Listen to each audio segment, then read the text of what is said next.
Hey folks, Lemon02. Going to be doing a Canadian Highlander deck tech and then some Let's Play with the deck that you have in front of you, which is a blue-black low-end mid-range or blue-black ninjas. It's a tempo-y mid-range deck. It kind of straddles the line between both strategies with some of the card choices that it has, and then kind of the game plan that I found I like to adopt with playing this specific color combination over like blue-red tempo, which is probably a more ubiquitous, or like rug, more ubiquitous tempo-style decks. I thought I wanted to go a little more mid-rangey, kind of like an analogous way of comparing, like, Jeskai and Esper. Just a little bit different, some distinguishing factors. This deck's a little more grindy than the blue-red versions of tempo decks, and also a little more grindy like the rug versions. But it does sacrifice some card quality, and I would say in general is probably a slightly harder deck to play than either of the other two, but also probably worse. Like, the other two just have, I think, a higher ceiling just with the power level of the cards they get and the flexibility of burn, like really just red cards, to just be able to do a lot, to either be clock or to be board control. Whereas, like, a black deck obviously doesn't need to, but in order to control the board, it will tend to need to use black cards. And those cards don't tend to have as much flexibility. That's why, like, having cards like Collective Brutality that can do board control for small creatures and or hand attack, and or life drain rather, are good, right? That's why you use the cards, the flexibility it enables, and also just gives you like those two capabilities that like most red cards have, which this deck kind of loses out on. That's why you have cards like Snuff Out, Dismember, Fatal Push, good cards. Go for the Throat, also a good card. Tyrant Scorn, fine. Drought on the Lock, fine. For board impact, but like they're not quite the same as having like Lightning Bolt or Searing Spear, because those style of cards just have more inherent flexibility in what they're able to do. So we do the best of what we got, and this is what we got here. So I've actually put a decent bit of time into this deck. I didn't have high hopes that it would like ever be like a top deck. I think it's probably solidly tier 2, probably tier 3. But I've actually done pretty well with it. I've been pretty impressed with the deck's performance. It's done a lot better than I expected it to. Against a decently wide variety of decks. I kind of talk crap on this deck a lot, but like I put a bit of time into it, and I'm actually pretty happy with where I ended up getting it. So this is the deck. Very low land count, 32 land. I guess not exceedingly low. For tempo, that tends to be a pretty good average number. I think blue-red can go as low as 30. I think rug tends to want to be 32 to 33. It's kind of like right in between those two. And like I said, I think this is a more mid-rangey deck in general, but it still has a lot of tempo elements. So let me get the card reader up and we'll go through this. And as always, if you're only interested in watching gameplay, please jump down to the comments section and you will see timestamps for all the games. You also note in this deck I do have a sideboard right now. This is my building board. I've been on and off again on certain cards. Like some of the games you'll see, like I'll probably have Doomblade or Mystical Dispute, maybe even Narset or like Thing in the Ice in my deck. This is where I'm at right now, and I'll kind of talk through some of the reasons that I've cut some of these cards. Also, like Fallen Shinobi, Nile Spellbomb. I was recently playing this and had a conversation with another pretty big-time 100-card player, Chair White, about this card and like how I may have been over-evaluating having an effect like this in my decks due to or in this deck specifically, due to the prevalence of graveyard-style synergies that I see online. I ended up cutting it to put a different card in. But let's go over the build and talk the piles that we've got. And then another thing we didn't talk in this deck is the mana efficiency. So first over here, you just got your mana. One of the land cards I'm not very high on right now is Urborg, Tomb of Yawgmoth. It's still in this deck because I do have a couple double black cards. Like I have Liliana, the Last Hope. I'm not running Liliana the Veil. Also helps hardcast the Dismember if you need to, but oftentimes you're not. But I think Urborg could possibly come out and probably just put another island in the deck. I think it would probably be just fine. One of the interesting things you'll find, though, in like these dual decks, these two-color decks, is that oftentimes they will tend to struggle a little bit more with mana. But I think one of the ways you can make them do a bit better is bias more strongly towards a color. And as you can see by the pile that's sitting in front of you, this deck's mostly blue. It only has two real hard double black requirements. That's Tombstalker and Liliana, the Last Hope, neither of which are at 2. You also note that I have in my sideboard, or my building board, but not in my main deck, Hymn to Turek, which is a very powerful card, very powerful effect to have available to you in a deck, but I think at 2 mana, Hymn's a real hard one to hit. You almost want to be a 50-50 split, and then I think when you get to the 50-50 split, two-color decks like this, you tend to run into a lot more mana issues than you will if you bias towards one way or the other. As you can see, I have a lot more islands than I do swamps in this deck. And I think in general that helps the deck run a lot better, especially in these like blue two-color decks. I think you want to rely to find your second color off of your cantrips and utilize vis-a-vis the Xerox engine, if you will, like, cantrips and cheap selection to find what you need when you need it. You may not even need black mana, because this deck can just run on the blue cards it has. The black just kind of offers it an edge for dealing with the board, so it's not like mono blue tempo where you basically just have to rely on Vapor Snag and like Dismember is like your only removal, or Bounce is your only removal. So this deck has a couple piles to it. As you can see, I already talked kind of lands here. There's a lot of duels, a lot of the common duels, a few uncommon ones like River of Tears is kind of an interesting card. I'm running it again because it's just 2-color, and I want to have the best mana I can. I am running the Fetid pools as well. I feel like when I go over 30 lands, I can get away with running this style of land, just because, if you get to a late part or late section of the game, you can cycle this thing off and turn it into a real card. But in the early parts of the game, like, this deck's not such a fast tempo deck that like you can't come back from just playing this turn one. So I've been pretty happy with it, honestly, but I don't know if it's correct. One other thing in the mana base, the one that I'm almost positive is not correct is probably Urborg right now. Urborg's kind of still in here as a holdover because I've been testing like cards like him to Turek because I do think it's very good. And I would like to be able to play it, but I just don't think it's right. The next pile you have here that I'm highlighting currently is just your utility lands.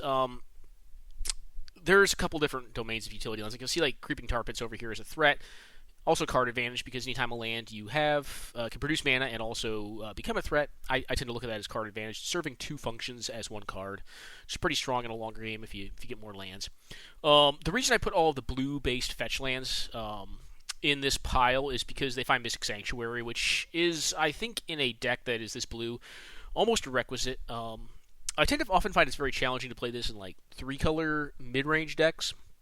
But in 2-color tempo decks, 2-color like in control decks, Mystic Sanctuary is pretty massive. This is also an Ancestral Recall deck, so I haven't talked points yet, but just so you know what our points are, we're on True Name Nemesis at 1 point, Dig Through Time at 1 point, Treasure Cruise at 1 point, and then we're at Ancestral Recall, which is a 7-point card to fill out our 10 points total. But these lands all find Mystic Sanctuary, so we can ostensibly get back our recall or whatever else may be relevant. It's often it varies a lot in this deck. Sometimes it's a removal spell, like a Tyrant Scorn or a Drown in the Lock. Sometimes it's a recall. Sometimes it's hand attack. It really varies a significant bit on what you're going to get with this. Wasteland. This is a deck unlike Blue-Red where I have a little more mana. I'm not back to basics locking folks out with this deck. That is a thing you could do in this deck. I've opted not to. I tend to find it's kind of bad for testing because it's a really feast or famine card. I feel like it's more of a meta card, and if your meta is right for it, you'd want to put it in this deck, and you take the Urborg out and put an island in, so you're even better off against it or using it, because you'll at that point have 1 less land that dies to it. But yeah, Back to Basics is one of those cards that I feel like is a flex slot card in a lot of cases, and I don't generally like testing decks out with it. I feel like it's kind of a finishing product / flex slot answer that you put into a deck. And right now, honestly, you could even put it in over Toxic Deluge. Toxic Deluge is a card I'll talk momentarily, but it's interesting in this deck to say the least. But yeah, so Wasteland is in this deck because we are a little bit mana richer, or more mana rich than 30 land blue-red. And Wasteland's probably one of the most played cards in the format generally, so it's kind of odd to even talk why I would run Wasteland in this deck. It seems kind of obvious, like, oh, every deck should run Wasteland. Well, not every deck should. I tend to find in my blue-red variants, it's more of a liability if I want to go lower on lands and be a little more cantrippy, a little more Xeroxy, and also want to win with Price of Progress. So I don't tend to like it as much in that style of build. It's fine, but it tends not to progress the game. Okay, so hand attack. There are 4 hand attack spells in this deck. One of them doubling is for multiple purposes. So you have Thoughtseize, basically the Unholy Trinity. Thoughtseize, Inquisition of Kozilek, and Duress. I'm going to kind of go back over these real fast so you can read them. Pause the video and read them if you need to. Most folks know these cards.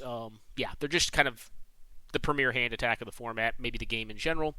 Collective Brutality, also a pretty unanimously played card in most decks that play black and or play hand attack in them.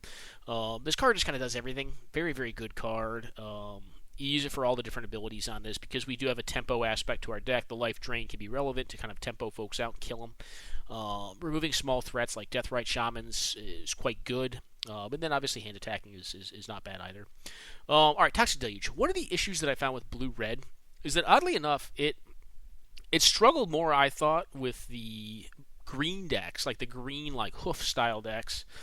Um, a lot more than Blue Red did, which is something that I wouldn't have expected. But the thing that kind of Blue Red has over this deck is it's faster to kill. It has burn that can kill. It also has a lot more burn because your burn can be used as clock. You could run a lot more of it in that deck because it becomes operative to actually ending the game. But it's also very good at controlling against smaller creatures. There's a lot of 2-for-1 burn spells like Forked Bolt, like Arc Trail, like Fire Ice, like Electrolyze that you can run in that style of deck that really give you grind a ton of advantage against like the green style decks with a lot of like one toughness mana dorks. But one of the issues I found is like I was getting creature flooded by a lot of these decks, and like I just couldn't keep up because my deck, had a lot of point removal, but it was 2 mana and up, and it was point. It was 1-for-1. And while it could trade up for like bigger things, like once the bigger things happened against those decks, I was just dying to them. So I'd go for the throating like Deathrite Shamans and Llanowar Elves on like turn 2, and I'd feel pretty bad about it because I'd be trading my 2 mana card that could basically kill anything for a 1 mana card that had already kind of done its job and played a 3-drop out or whatever. So I found that Tuxedo is kind of just like one of those things that I kind of wanted to have access to. This could also possibly be Dead of Winter if you want to go more controlling with the build. But the reason Tuxedo is really interesting is I'm playing a significant number of creatures. It shows 20 creatures in the top bar right here. But I'm realistically playing about 22. I count Muyan Ling as kind of a creature, and I also count Bitter Blossom as kind of a creature. I guess you can count the Creeping Tar Pit as one as well, but it's not really one when it's relevant for either of these two cards. So that does mean that Tuxedo kind of does come as a liability in some cases, but I kind of figured it'd be a wash. I figured that having that capability was worth having it when I didn't want it, to have access to it when I did want it. And so far I've been pretty happy with it. There are times it just stays in hand, does nothing. It's kind of just a dead card, and or like I brainstorm it back into my deck and shuffle. Or I discard it to Collective Brutality because it's just not relevant. But oftentimes I'm very happy to have access to it because it does offer me up a couple decision points, especially in games where I'm not sure how my opponent's going to go. Like there are some games that I've played, and I'll showcase one where my opponent's on a more aggressive deck, a more creature-centric, permanent-based aggressive plan. And it's like a game 3 or game 2, and I know what their deck is. But they may have a hand where they kind of slow play it, or they have less threats in hand and they have more like equipment, more threats. In those kind of cases, like I would rather them play to the board or play to their creature on the board and then be able to just 1-for-1 with that creature and beat them on the stack when they have a bunch of pump spells or whatever on the stack. So just having that option, like at some points in time, like the Tuxedo changes become vestigial, but it does give me the options to either play like tempo or to kind of take a control role, which is kind of where like the classification of this is like low mid range comes in, because it's somewhere in between like a tempo list and a mid range list. And yeah, I mean, I guess like I was saying, that there's some general like coherence issues that you run into when you do that, I think, because you're going to hit this card sometimes when you just don't want to. But like I was saying, I think the trade-off of having access to it when you really need it is big, because one of the issues that Tempo habitually has had is that it just has a tough time coming back from behind. When you're on blue-black Tempo, like there is availability, especially in the black, the black card domain, to do that sort of thing. But it comes at a cost to how you develop over your turns with your cards. And it's also fairly focused, unlike the red cards that are kind of just like 2-for-1, low-end removal cards that can trip your opponent up early and then allow you to buy enough time to win. Anyways, that's kind of Toxic Day. Just wanted to talk that card. I think it's kind of an interesting one in a tempo style list, but I have found I kind of like it. All right, so this next pile here of 12 cards are threats that are sort of threats and sort of other things. One of the things I find that you have to kind of do in these style of lists where your cards are, where you're playing a general lower card quality, I would say, over like a pure mid-range deck, in the name of like having this tempo game plan, you want your cards to be able to do a lot. And this is kind of like a pile where I'm looking at these cards, and there's more cards in this list that kind of do similar things, but like these cards offer a decent bit of flexibility, and or they offer access to a card that can end the game but can also disrupt relevant things inside the format to help other cards in your deck win the game, and or stumble your opponent up so they don't win the game. So Nimble Obstructionist, a pretty obvious one. This card is a Stifle, and it's also just randomly a 3/1 Flash Flyer, which is at 3 mana, great rate. The fact that it has Flash, allows you to maintain a lot of hidden information in games, like, your opponent, do they have countermatch, do they have a Flash threat, what do they have, So you have the access to this thing, and like that kind of enables that game plan. You'll note that a lot of the creatures in this deck are going to have flash or just be very good for the mana. Lily on the Last Hope. Again, this card's more mid-rangey. It's less tempo-y. But this card is just so utterly powerful that I opted to run it. One, it can just buy you back threats, which is kind of a mid-rangey function. It kills off random small creatures, like decks that are looking to kind of flood you with X1s, like, White Weenie, Red Deck Wins. Liliana can just buy you a lot of time against those style of decks. Even like the green decks, if you're able to get this thing down on curve, on the play, oftentimes it can nullify Mana Dork starts. To an extent, they're still going to get turn 2 access with their Mana Dork, but this card still kind of, puts some of that into the dirt. Vidilian Clique, yeah, obviously being able to attack the opponent's hand, and then also have a 3-1 Flash Flyer is great. 3-1 Flash Flyers are good. We got Link, Skydancer. This card's grown on me quite a bit. For starters, it forces folks to play to the board because it nullifies the advantage that they've already gained on the board, which allows you to get more hidden information out and/or force more of your opponent's actions so they can actually beat this card. If this card is allowed to go unchecked, it wins games. I mean, it turns into a draw engine with your islands, and/or it turns into a threat engine by making a bunch of 4/4s. However you want to do it. I find often games end before I get to the -8, although the -8's not hard in this card. It's 3 turns away, or was it 4 turns away? So it's not that hard, and this card comes down fast at 3 mana. If it was a 4 mana card, absolutely no way I'd play it. Actually, there are cards that cost over 4 mana in this deck, but you don't look to cast any cards in this deck over 4 mana. Your most expensive card should be 3 mana in this deck. Alright, so next up we have Brazen Borrower. Really a 2-drop, really a 3-drop. Again, this card also serves 2 functions. It's a disruptive spell. Bouncing stuff is an effect that this deck definitely wants.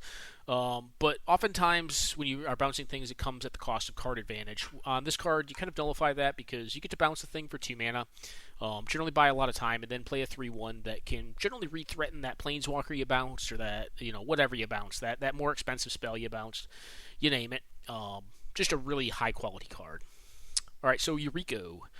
Yuriko is an interesting one, legend, so, it does get Karakas, but, I started playing with her and with Ingenious Infiltrator, and another one that I think a lot of folks will say I am missing, but I'm not right now. I'm just not quite sure on it in this deck. I'm not sure if I want more mana to make it a reality. It's Fallen Shinobi, which I have tested with.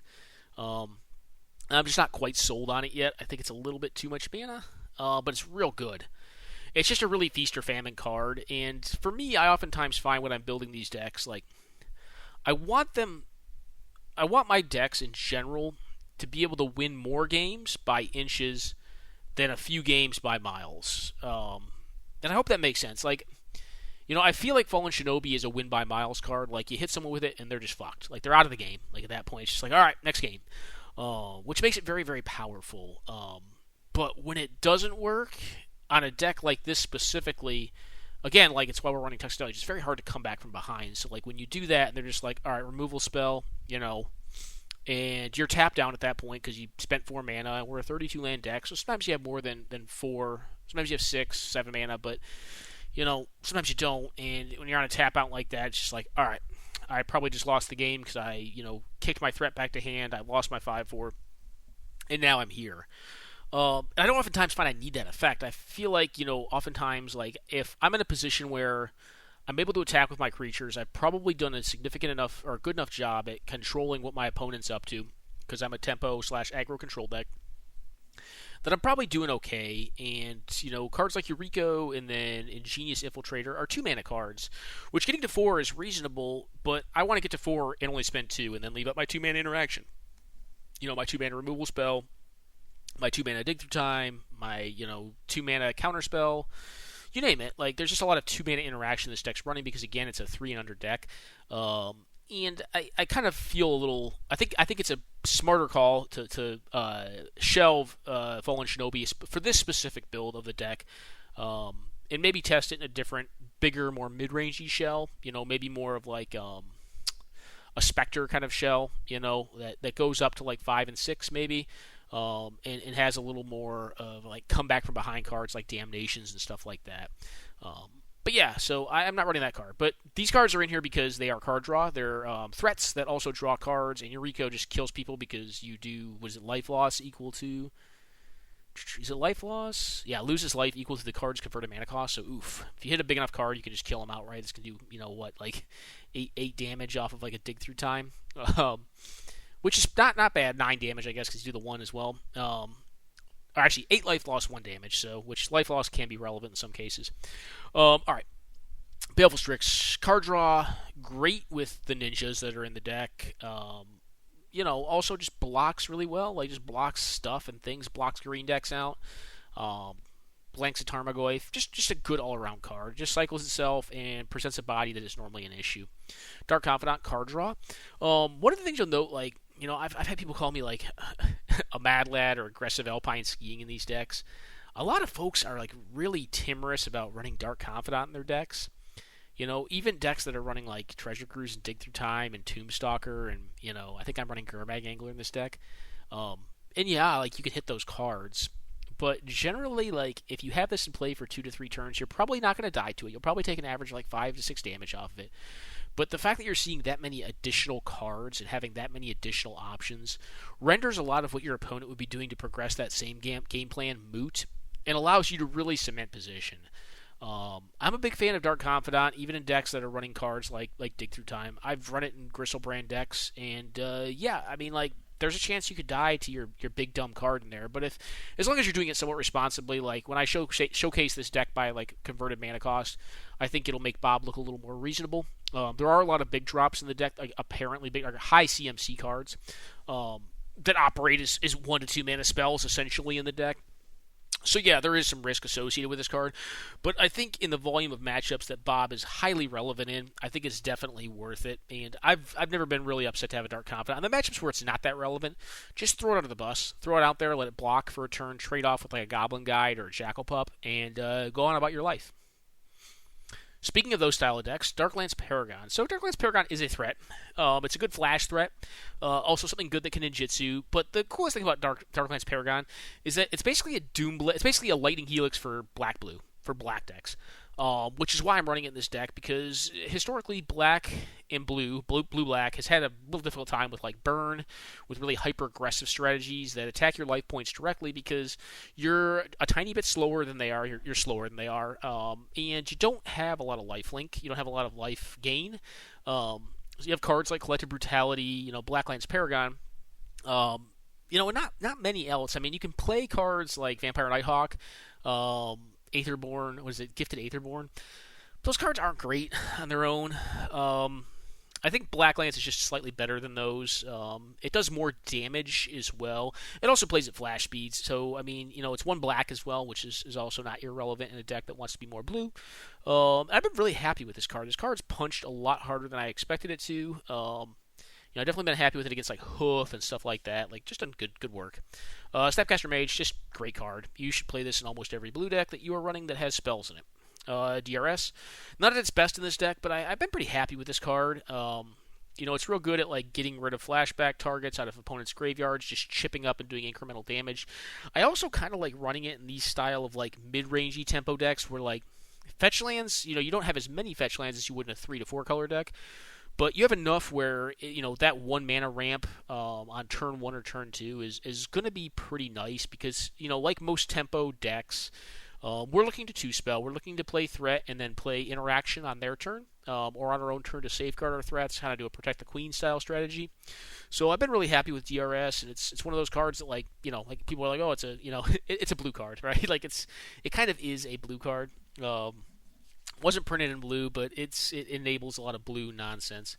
All right, this next pile here you've got is just your threats, just stuff that kills people. True Name Nemesis. I'm just playing this card because I have an additional point, and there's really not a better card to play in this deck. I mean, you could play Merchant Scroll,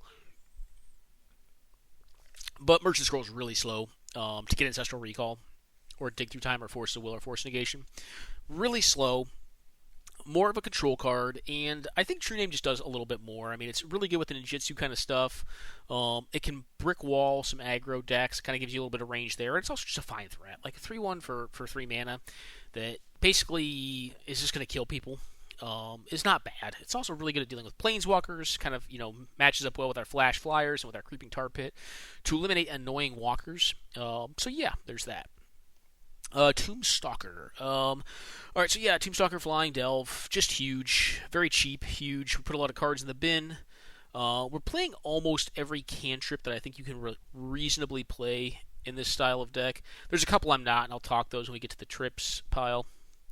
Bitter Blossom. This is kind of the deck for Blossom, I think. Again, this is kind of a detriment in the more aggressive matchups.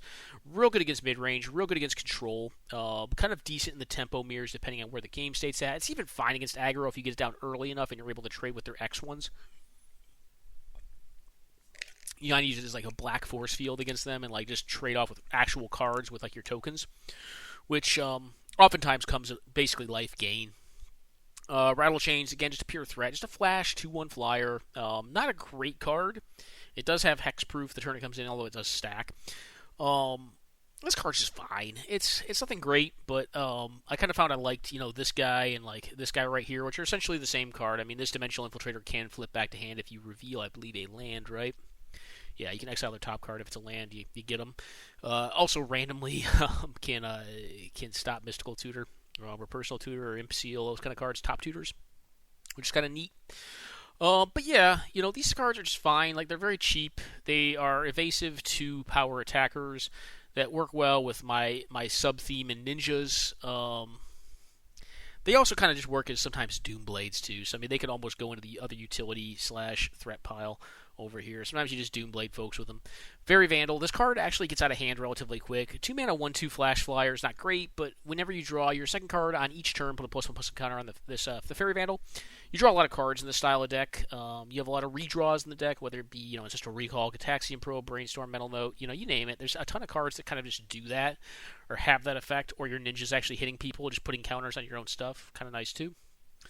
Brynhorn Cutthroat. We're playing a lot of counter magic, a lot of instant speed removal, a lot of flash threats. This is probably one of the better decks for this style of card.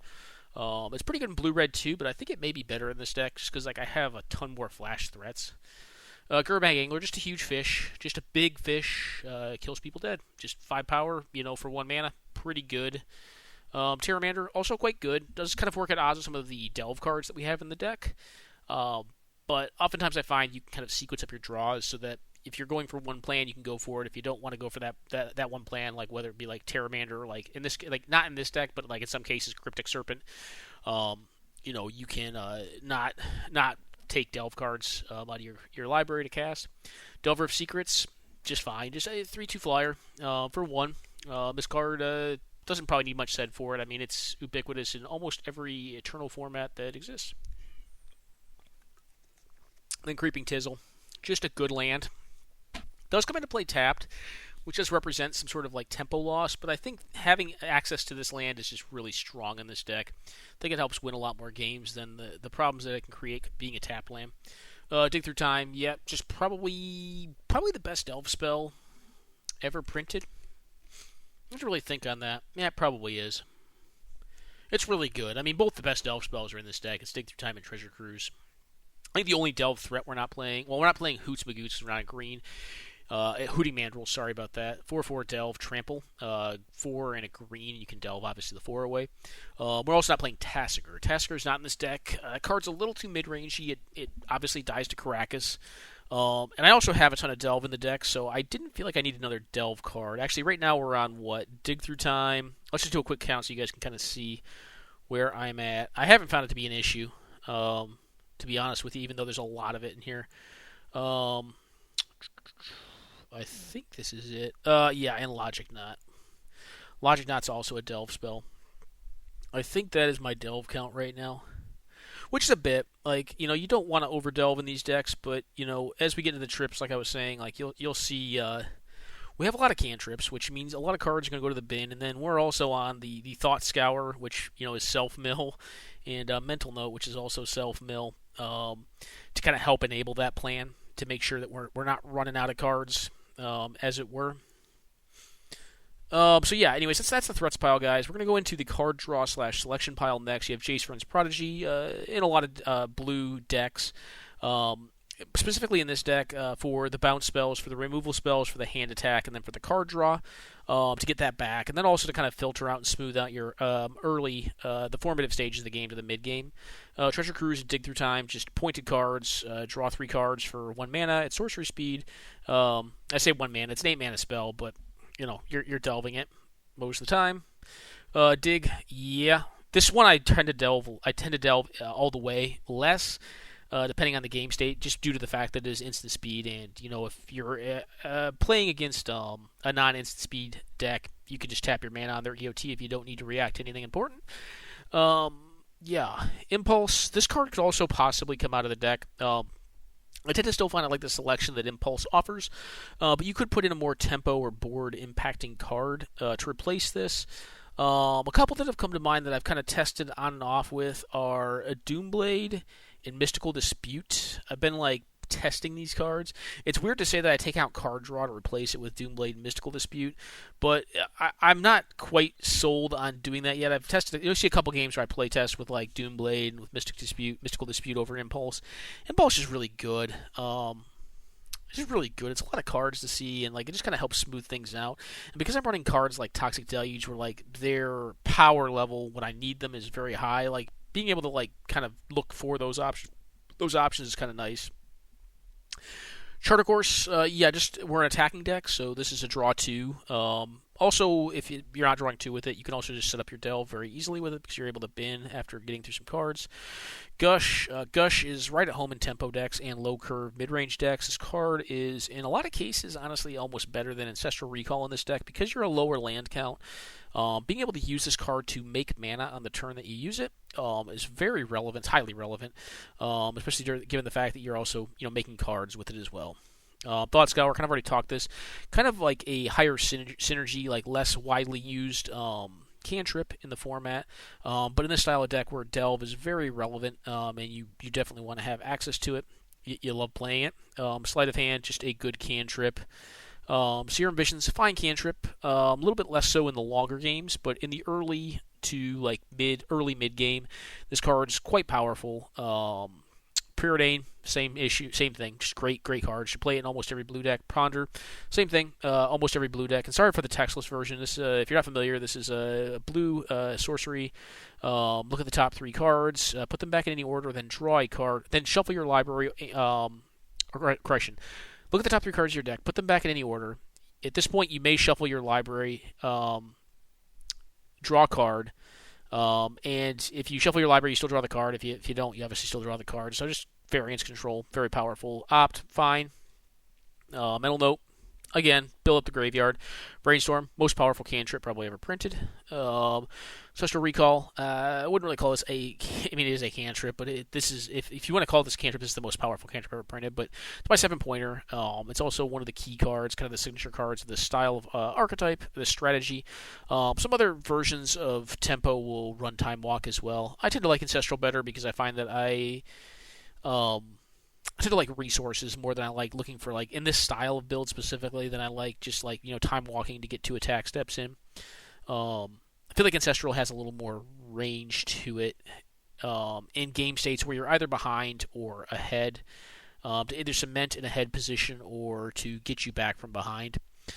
So yeah, I like it better specifically in this build. Time Walk, I think, is really... Time Walk versus Ancestral on blue-red tempo or blue-green tempo, I think, is really 50-50. I think you go either way. Blue-green plays a lot more threats. They're a lot bigger. They end the game a lot better on their own. And then blue-red... kind of same deal. There's just better threats available in that color pie, and generally more of them. So you get into more game states where Time Walk can be more relevant than Ancestral. But I think of any of the decks, Ancestral versus Time Walk, and Blue-Red's probably the most up in the air. I think Ancestral is far better in this style of build than Time Walk is, and then in Blue-Green, I think Time Walk may have edge advantage as a choice for the points that you'd like to use in your Sorensen tempo. All right, Potassium Probe, just free cantrip, very, very good. Next we have the Counter Magic. And some of these are modal Counter Magic, Drown in the Lock. Not a card I was really high on initially, but I found I kind of like it. Like, it's actually pretty good, especially because of how this deck's set up and like how blue-black in general just kind of operates. I mean, you're going to be killing a bunch of stuff. You're going to be like hand attacking them. You're going to be doing a lot of stuff that kind of like F's with the stuff they're doing. You're going to be like stifling their lands, shadow of doubting their lands. Just doing a lot of stuff that like just kind of screws with what your opponent's trying to do because you're very disruptive. And when you're doing that, you're putting a lot of your cards and their cards in the graveyard. Our cards in the graveyard for Delve, their cards in the graveyard for stuff like Drown in the Loch, where we can use that attrition to build equity in this card. And like, I've been pretty happy with it. The card's been great. Logic Knot, just another Delve spell, Delve counter spell, good card. Counter Squall, really liked it in this. Really like it in this style of deck. Like, it's just some incremental chippy life loss that chops your opponent down. Sometimes it's relevant, and also just counters to Negate. Right, Negate's a good card. Should be played in a lot of decks, kind of like this. Deprive, also very good. I've been very high on this card. I've been playing it in more control decks. I think it's always been a good tempo card, but the reason I've been playing it in more decks that are more controlling is because of Mystic Sanctuary. Just being able to get that card back and continue to kind of grind advantage with Deprive, Ancestral, Gush, whatever it might be, is quite strong. Counterspell, yep. Remand, kind of another yep, just a good card. Negate, like it fine in these style of decks. I think some of the most scary stuff in the format is not creatures. Some of it is creatures, but this deck has a decent number of ways to deal with creatures. Being able to deal with non-creatures in those style of matchups is nice. Miscalc, this is one of those ones that like tempo doesn't always run because it's a little bit situational. I mean, you could I guess some tempo decks go so deep as to run Quench. So I mean, maybe this isn't that questionable. I find in this version I've really liked Miscalc. Like, it's a little bit, it's not quite as good. It's not like anywhere near as good as like Mana Leak, but this card is quite fine still. And like, I really like 2-mana interaction, 2-mana counter spells. They just tend to pair up really well with turn sequences a lot of times, especially when you're playing against more aggressive decks where like you still want to resolve a threat and or like a cantrip so you can find a threat and then have interaction for their turn. And like, Miscalc kind of just does that. Memory Lapse also just I think one of the top counter spells. Like, not like the best counter spells, but I think it's a card that gets underplayed in this format. I think a lot of folks look at Memory Lapse and say, like, oh, well, it just put a relevant card back on top of my deck. Well, sometimes it puts a bullshit card on top of your deck. And the times when it puts a bullshit card back on top of your deck, oh my goodness, is that a beating. Like, I've had a lot of games where folks have just conceded to, turn 6, like, I have Wrath of God at your board, and you play a Llanowar Elves that you just drew off the top of your deck, and I Memory Lapse the Llanowar Elves to the top of your deck. You draw the Llanowar Elves. I play I play something like Mystic Sanctuary on the next turn, or I fetch for a Mystic Sanctuary, put Memory Lapse back on top of my deck. You cast an EOT cantrip, you recast your Llanowar Elves or whatever. You recast your Llanowar Elves, get it Memory Lapsed again. Then I Snapcast your Memory Lapse on your Llanowar Elves, and it's just like you can just really keep someone really behind with this card.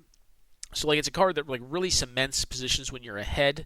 And honestly, like, it's never going to be card loss, right? Like, they may be drawing something relevant on the next turn, but you have bought an untap step and the time to kind of find what it is you may need to beat that card, and or know if you need to beat it. If you don't need to beat it, like, you can just keep on being proactive, right, and just let them resolve their Llanowar Elves. So yeah, I really love this card. I think it's underrated. I think it is one of the. I think it's among the like top 10 best like 2-mana counter spells ever printed. Card's great. Don't think it gets enough love. Mana Leak, certainly better than Memory Lapse, but 3 mana for any spell, quite good. Daze, also just great. Force Negation, yep, you probably need to play this card if you're playing blue. I know it's a little bit pricey to purchase, but this is one of those cards that, like, I think the way the format's kind of shaped up and the cards that have been printed, like, just so many dumbass walkers that like just end games on you. Like, someone gets an Oko down or a turn 2, Renin 6, like, they're just gonna grind you out, and like, you need to have like these sort of tools to like just say nope to those draws, and or like fast mana sometimes. Like, I've definitely Force Negation, Soul Rings, and Mana Crypts, because those cards tend to be cards that like folks will keep hands that on the back of them. Like, they'll keep hands that like play well with those cards and maybe don't have great mana progression otherwise. Same thing with Black Lotus. I've definitely Forced Negation to Black Lotus. One, to get it out of someone's deck that was playing Storm, and 2, like, against like Fair Lotus decks, which are a little bit less common. But like, Red Deck Wins is a Fair Lotus deck, so is like Sui Black. And I Force Negation Lotuses on those decks, and like, it feels good because like their hand probably doesn't do all that much after you've done that. Force Will, yep, you play it. Misdirection. So Misdirection is actually kind of a newer ad. I think I was actually playing Mystical Dispute as opposed to Misdirection until recently. I go back and forth on these two. Like, they're kind of They're separate, similar but separate in kind of roles. Like Misdirection is best against blue decks because it's a counter spell for counter spells. Um, the reason I kind of keep on vacillating back to Misdirection, I don't ever want to pay 3 for Mystical Dispute. And Misdirection does work better against most hand attack, with the exception of Duress. Duress does not target, but it works against Inquisition. It works against Thoughtseize. You can use people's hand attack. It works well against Hymn to Turek. This is a card that also targets a player, so you can misdirect that. Works pretty well against Burn. I think it's just in general a better card than Mystical Dispute is, or it's a more versatile card than Mystical Dispute. So I've kind of got off Mystical Dispute and gone back to Misdirection. I vacillate on this card, and I don't know. Maybe it should be neither card. Maybe it should be another hand attack spell, or maybe it should be like a Narset, which is another card I kind of vacillate on trying out in this deck, but I think does not enough for what this deck's trying to do. Doesn't really promote the tempo plan. Snare, yep, should play it in blue decks. Counter any 2 for 1. Spell Pierce, yep, very, very good. I've heard folks kind of be low on this card. I don't know why. Maybe it's the metagames they're in. This card's just really good, guys. Like, you should play this card in your blue decks, I think. Force Spike, you should not play this card in every blue deck that you play, but this card's quite good. I've heard a lot of folks kind of like naysay this card, based on the fact that they don't think it scales well over a longer game, and I don't think that's true. It's just how you use it in a long game. It tends to be the second or third counter spell that you use over sequences in longer games. And it tends to work really well for that. I find it tends to actually scale quite well. Now, if you're hellbent and you draw this thing, and you're playing against a board position you're not winning from, it's not going to help you there. But if you kind of manage to maintain board parity and kind of maintain the tempo of the game, i.e. the name of the game plan of this deck, you can counter their first most relevant thing. Then when they try to slam their bigger, most relevant thing, because they obviously got your bait spell out of hand, then you force spike their non-bait spell, right? And that's kind of the plan behind it. And not a lot of folks play around this card, as they probably shouldn't. You should probably play around Pierce and Snare, but I don't think you should play around force spike all that much, because not a lot of decks are going to run it. But these tempo-style decks will. So, maybe if you're playing against this deck or blue-red tempo, you should, because the card will probably be in there. But you don't tend to see it as often like Rug, because Rug can play it, but Rug has higher overall card quality because it's playing 3-color than either blue-red or blue-black does. And then Middle Misstep. I think there's a lot of great one-mana things to counter in this format. Sometimes the card's not that great, but I think it's powerful enough that I've been pretty happy running it in my decks in the format. Gets most mana dorks, gets soul rings, gets high tides, gets swords to plowshares, gets path to exile. I think I already mentioned hand attack. Gets all the hand attack. It just gets enough that's in the format. Gets lightning bolts. A lot of the 1 mana burn. So I think there's enough that it's just worth it. In some decks, specifically this one, where you're stuck in 2 colors, so your overall depth of card quality and range is a little more limited, and I think you have room to play it in a deck like this. Alright, so Tyrant Scorn card is great. Removal for a small creature. At some mana advantage against 3 drops, and then also if you're removing a Tarmogoyf with this at mana parity, it's just fine too. Go for the Throat, good card. I have tested a bit with Doomblade in this deck. Doomblade's also a good card. Of course, I have a textless version. This just says black 1, instant. Destroy any non-black creature, instant speed. So, also a fine card. I think Go for the Throat tends to be more relevant. You have Snuff Out in the deck. Snuff Out, also just a great card. This is another one of the cards that folks are like, oh, you're a mad lad for running this. If you're generally saving life, if you're paying 4 with this thing, you are generally saving life. And then, the mana savings alone, it gives you so much tempo. That you're generally promoting your game plan so much more than 4 life is even worth when you do this. You're also generally saving it. If you're just killing a Scavenging Ooze that's a 4/4, you just prevented 4 life or prevented 4 damage anyways, and you removed a relevant threat. So now they're put in a position where they need to play to the board again, and when they're playing to the board, you're able to use your counter magic and then continue to beat down with your threats, yada yada yada. But spells that cost 0 mana tend to be mistakes. They tend to be very broken.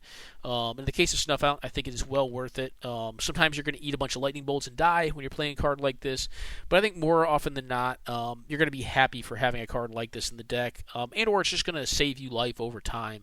I've definitely killed Goblin Guides with this thing, and it doesn't feel great, don't get me wrong, but they're generally going to do 4 damage anyway, so why not just get it out of the way and force your opponent to play to the board again? It's kind of my thing. Dismember, same thing. You can pay a lot of life for this, but it can be a 1 mana spell if you need it to be, which I think mana efficiency is far more important than your life total is in this game. Like, you got to use it as a resource, and when you can use it as a mana resource, I think it's generally a boon to be able to do so. I've never really looked at this art too. It's like a batter skull on this art. It's pretty interesting art. I don't know what's going on there. Someone's getting effed up. All right, Fatal Push. Yeah, really good card. Should play it. Just great. Shadow of Doubt. You don't need to always run this. I've been pretty happy with it though. Like, it hits a lot of fetch lands. It hits like natural orders. Hits obviously tutors. But having the ability to stop anyone from searching libraries over a turn and just getting a free card draw at instant speed is quite good. It's basically like a secondary Stifle in a way. And then, yeah, we're running Stifle as well. This is a Stifle deck. We want to get folks Planeswalker Ultimates, fetch lands, activated abilities on creatures, equipment, triggers, you name it. It kind of just does all of it. All right, so the building board. I'll quickly talk some of these. I'm only going to talk a couple of them. I heard Argent Fallen Shinobi. I think it's just a little bit too much mana for what the deck's trying to do, and I think it's more of a win by a mile card as opposed to like win more games by inches. And for me, like, I'd rather win a wider range of games by inches than win just a few games by 100 miles. To me, it is probably a hallmark of just having a better deck. Now, given like a lot of my decks, like, I tend to, at least I like to think that like. You need to play them very well, and sometimes they're going to benefit you less if you do play them well than like having a deck that would have a Fallen Shinobi where you just like ranch someone. But oftentimes I find that like the more like incremental and flexible cards that I have, the more options and the decisions I can make over the course of a game, which is kind of just my thinking, my philosophy, my thinking about Magic in general is that like. Am I going to be allowed to play everyone? No, but if I have a wider range of decisions to make over games and I make more of them right, then I'll probably tend to win more games. Kind of just my philosophy. That's kind of like my building philosophy too. That's why I'm not running Fallen Shinobi, because I think it's a little bit more of a win more card as opposed to like, canon, just like essential, necessary. All right, Ancestral Vision. This is a card that you could also try running in this deck. It's a little more controlling, a little slow. I tend to find the pace of the game is such that I don't feel like I have a lot of room for it in this deck. I do think there's still a home for Ancestral Vision and like blue-white control, like Blue Moon. I think in those decks is fine because those are kind of come back from behind decks. Whereas this deck is intended more to just try to keep pace with disruption and pressure. And Ancestral Vision doesn't really help that plan because you're down a card for the first 4 turns, which when you come out of it, if you do come out of it, alive is good, but if you don't, then like you've just been fighting with your arm behind your back to lose a game. Which is why I'm not running it in this deck, even though I think it's a great card. Peak, yeah, it's just a low quality cantrip, not quite that deep, so didn't run it. Vapor Snag could, but I'm in black, so like I kind of found like, hey, Vapor Snag's cool, it's 1 mana, but like I have better removal in black. Censor just doesn't quite make the cut. Like, the fact that it cycles is kind of nice, but I found that I was good enough on counter magic. I felt like I wanted more cantrips than I wanted counter magic, and then like just the right counter magic to be able to stop more stuff. Thing in the Ice, I found I had too many creatures in this deck. This card's really good, but I found I had too many creatures to be running this, and like when it would flip, I would just kind of out-tempo myself, if that makes sense. The card's still fine, and like you could run it in certain metagames. If you're playing against a lot of hoof, you may want to run it. And it's kind of weird to be playing Toxic Deluge but not play Thing in the Ice, but Thing in the Ice I found just kind of did, it was kind of a nombo. Wasn't really happy with it in the deck. Jace, very good card. Not the best anymore. Probably Oko is now the best. I don't think Jace is any longer the GOAT. I'm sorry, buddy. I love you. I still like you more than Oko. But yeah, I'm not playing this card, which is kind of funny. You could run it in this deck, and I think if you start running 4 drops, like you definitely get on Shinobi at that point, and you probably look to like play a few less of like these style of creatures. Which is kind of one of the pulls to playing this deck for me, is I got to play with these cards and kind of build equity in these cards right here. But Jace is a little bit too slow. Like, Jace does have, I think, a place in like these tempo style decks, but he's a little bit slow. And yeah, I found that like I could just do better with more interactive low end cards. So that was kind of my finding on Jace. But very good card. You could obviously run it here if you wanted to. Disfigure, just kind of low quality, but very cheap interactive removal for small creatures. Kind of found that like I was happier just running like stuff like Toxic Deluge than like a couple point pieces as opposed to like Disfigure. Same thing with Doomblade. You can like up the number of these type of cards that you want, generally at the cost of these type of cards, counter magic, to have more board impact. Him is just, I think, too greedy for the deck. Mystic Dispute, again, like I tested with the card. I played it in a couple matches. Like, it has countered some spells, but on the whole, like, I just felt like it was a little bit too situational to run. I do think the card's very cool, though. Like, it's over a long tournament, you're going to counter some stuff with this card if you play it. You're going to play against a blue deck. I mean, it's eternal, and like, there's going to be some blue decks where you're at. Like, if there's not, I'd be highly shocked, or like your metagame's very weird. Because generally people like to play blue. Like, someone likes to play blue where you're at. Narset, again, like, a little bit too narrow, kind of like Mystical Dispute. Like, Narset's a really powerful card, like, really backbreaking effect, and like, utterly ranches some decks. Maybe not as bad as Teferi, but just some decks can't beat this card. But yeah, it just doesn't do enough. Like, I'm getting to look for a card, but it's not going to be a creature, which this deck is running 20 creatures. It's going to be a non-creature spell. I don't know. I just felt like it was too slow. So yeah, I'm not running it. Ashiok, I kind of entertained this card because I was talking to someone else, player Erikasi, who's also kind of a blue-black aficionado. They play more of a mid-rangey variant of this deck, though, a little more mid-rangey than this list is. It's like a double Mox split deck without recall. So they have 6 points in Mox, and then I forget what their other points are in. They probably like Dig, Cruise, and like True Name, and something else, maybe Drain. And they play like more like 3 and 4 drop creatures, more specters. I think they call their deck Spectre Stompiers. I forget what they call it, but it's basically like a blue-black mid-range deck. More mid-range than this deck is. They play Ashiok in that. They've said they really enjoyed the card. I tested a bit with it, just not for my deck. It just doesn't quite do what I want it to do in this list. And yeah. I mean, it's a very cheap Planeswalker. It's very annoying. Folks hate this effect. They hate having their cards exiled. But I just found like I wasn't hitting enough off of it, and like it just didn't quite do what I was looking to do in the deck. Cool card though. Shadow Mage Infiltrator, mostly because I'm an old person and I really like this card and I wanted to play it, but I'm not playing it because it's not good enough. It probably shouldn't even be in the building board anymore. And then Niall Spellbomb. I was playing with this card up until like today, actually. Mostly because like lands, Storm, mostly lands. Lands is a pain in the ass. You don't need this, though. Like, I think you just don't play it. You just try to tempo them into the dirt and counter the relevant spells. I mean, if you counter Life and Loam like 3 times, you'll probably win anyways with like an early threat. But yeah, like, I was probably just trying to be too much of a control player in the deck. But it's still in the maybe board because, like, I do think that, like, being able to attack the graveyard is kind of an important ability. And, like, odd as it is to say, there are some good black cards that attack graveyards, but they generally tend to cost a little bit of mana to do it. And they're generally not like good cards. They're not great cards. Like Withering Wretch, not a great card to be playing. I mean, it's a card you'll play to do that, but it's not great. There's a new hand attack spell that exiles a card from the graveyard, but that's sorcery speed.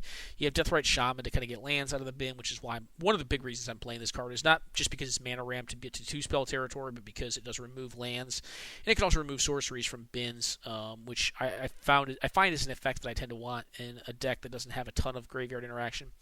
That's kind of why I was trying that card. I was playing that card, and like honestly, it did come up being relevant a couple times where I'd like stifle out basically an Eternal Witness or whatever, and then get some card advantage off of it.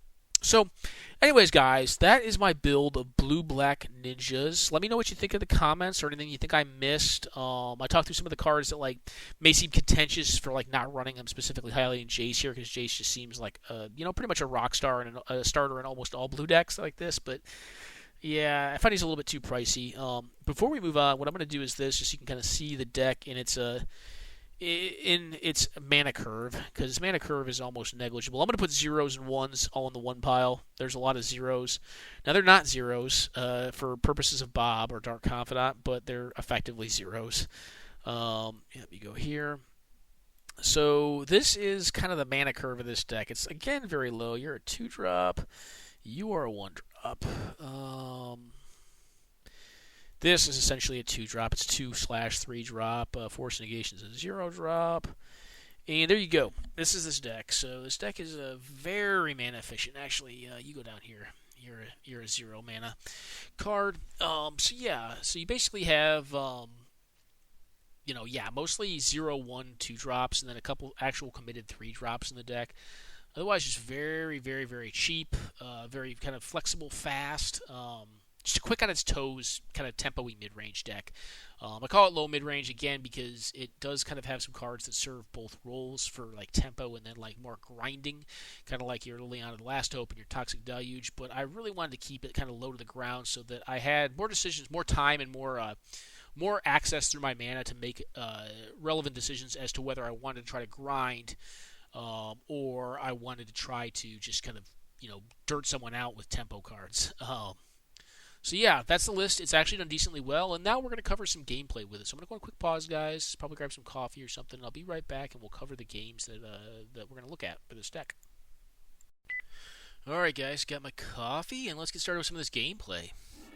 So first keep here. This hand is going to be a keep. It's a little bit riskier because we are a low land count deck, but it does have a Thought Scour to try to get to some more lands. Also on the play, so we can leave up a Stifle on their turn, or if they have like a fast mana Mock Start, we have a Spell Snare for any 2-drop. The most aggressive way to play this hand would be just to play the Pteramander out turn 1, which or Thoughtseize. Thoughtseize is not unreasonable, but I think I am going to have the best results of this hand trying to Thought Scour and or leave up Stifle. In general, because I know that I'm a mana shy hand, and I'm going to want to get to my land drop. So I'm playing against Daniel Cabanas, who I have not played before. So I have no clue what they're on. They play out my Misty here. They play Forest. So some sort of green deck. They're not going to probably have a ton of fetch lands, so Stifle's probably going to lose some utility. I go ahead and Scour here, find my land, which is great. Exactly what I was looking for. Find my third land, which is... Now I'm set on lands. So let's go through their hand and the hand attack here. So they're playing a Stompy deck, and initially I think this is probably something like Jer's deck. Jer recently ran an FNPF Stompy deck, and I see Great Sable Stag, which is a card you don't see a ton anymore, but it pretty much utterly ranches my deck. I don't have any sacrifice effects. I have Toxic Deluge specifically to deal with that card. Otherwise, just going to beat me down. I don't have an exceedingly aggressive hand. I'm going to need to really trade off early and build equity in this Pteramander because I'm very threat light here. And against their deck, I assume in general they're going to tend to be the beatdown. The plan is here. I take them off their 3-drop. The hope is they don't draw another 3-drop and just, play it. If they don't, then they kind of wasted their turn. Then the next turn, my hope is to be able to Collective Brutality their elf and then probably drain them for a little bit of life to, start pecking away at them a bit. So that's kind of the idea here, post-Thoughtseize. They unfortunately draw to a 3-drop. They play out a Hydra here. Opponent makes a slight play error. I think it's just a Moto thing. They have 6 and don't attack with their Hydra. The Hydra does have haste. This card's also a protection from blue. It cannot be countered card. So their deck obviously has a lot of cards to beat blue decks in it, which makes me think even more of Jer's deck because Jer was running Hydra in his deck. I put a recall on top. Never bad to have a recall. I don't feel like I'm in a bad spot here. I've basically taken them off of a turn of doing something. I go ahead and transform adapt for the Pteramander. The play is here, I think, to end up leaving up Counter Squall to counter their Garruk if they play their Garruk. I think they're probably just going to play Sirach here. I could have just jammed the Baleful Strix. But, there are some series of, non-creature spells that, could be bad, real bad for me here. So I prefer just to leave up Counter Squall. The Strix is not going to block the Sirach this turn, because unless they have Mutagenic Growth or a free pump spell like Invigorate, Sirach's not going to have haste, because this is a 2-power thing, this is a 5-power thing, which only gives them 7 power, and Sirach requires 8 power or greater with Formidable to give itself haste. So I don't think I need to get the Strix down here either, so leaving up the Counter Squall is kind of free.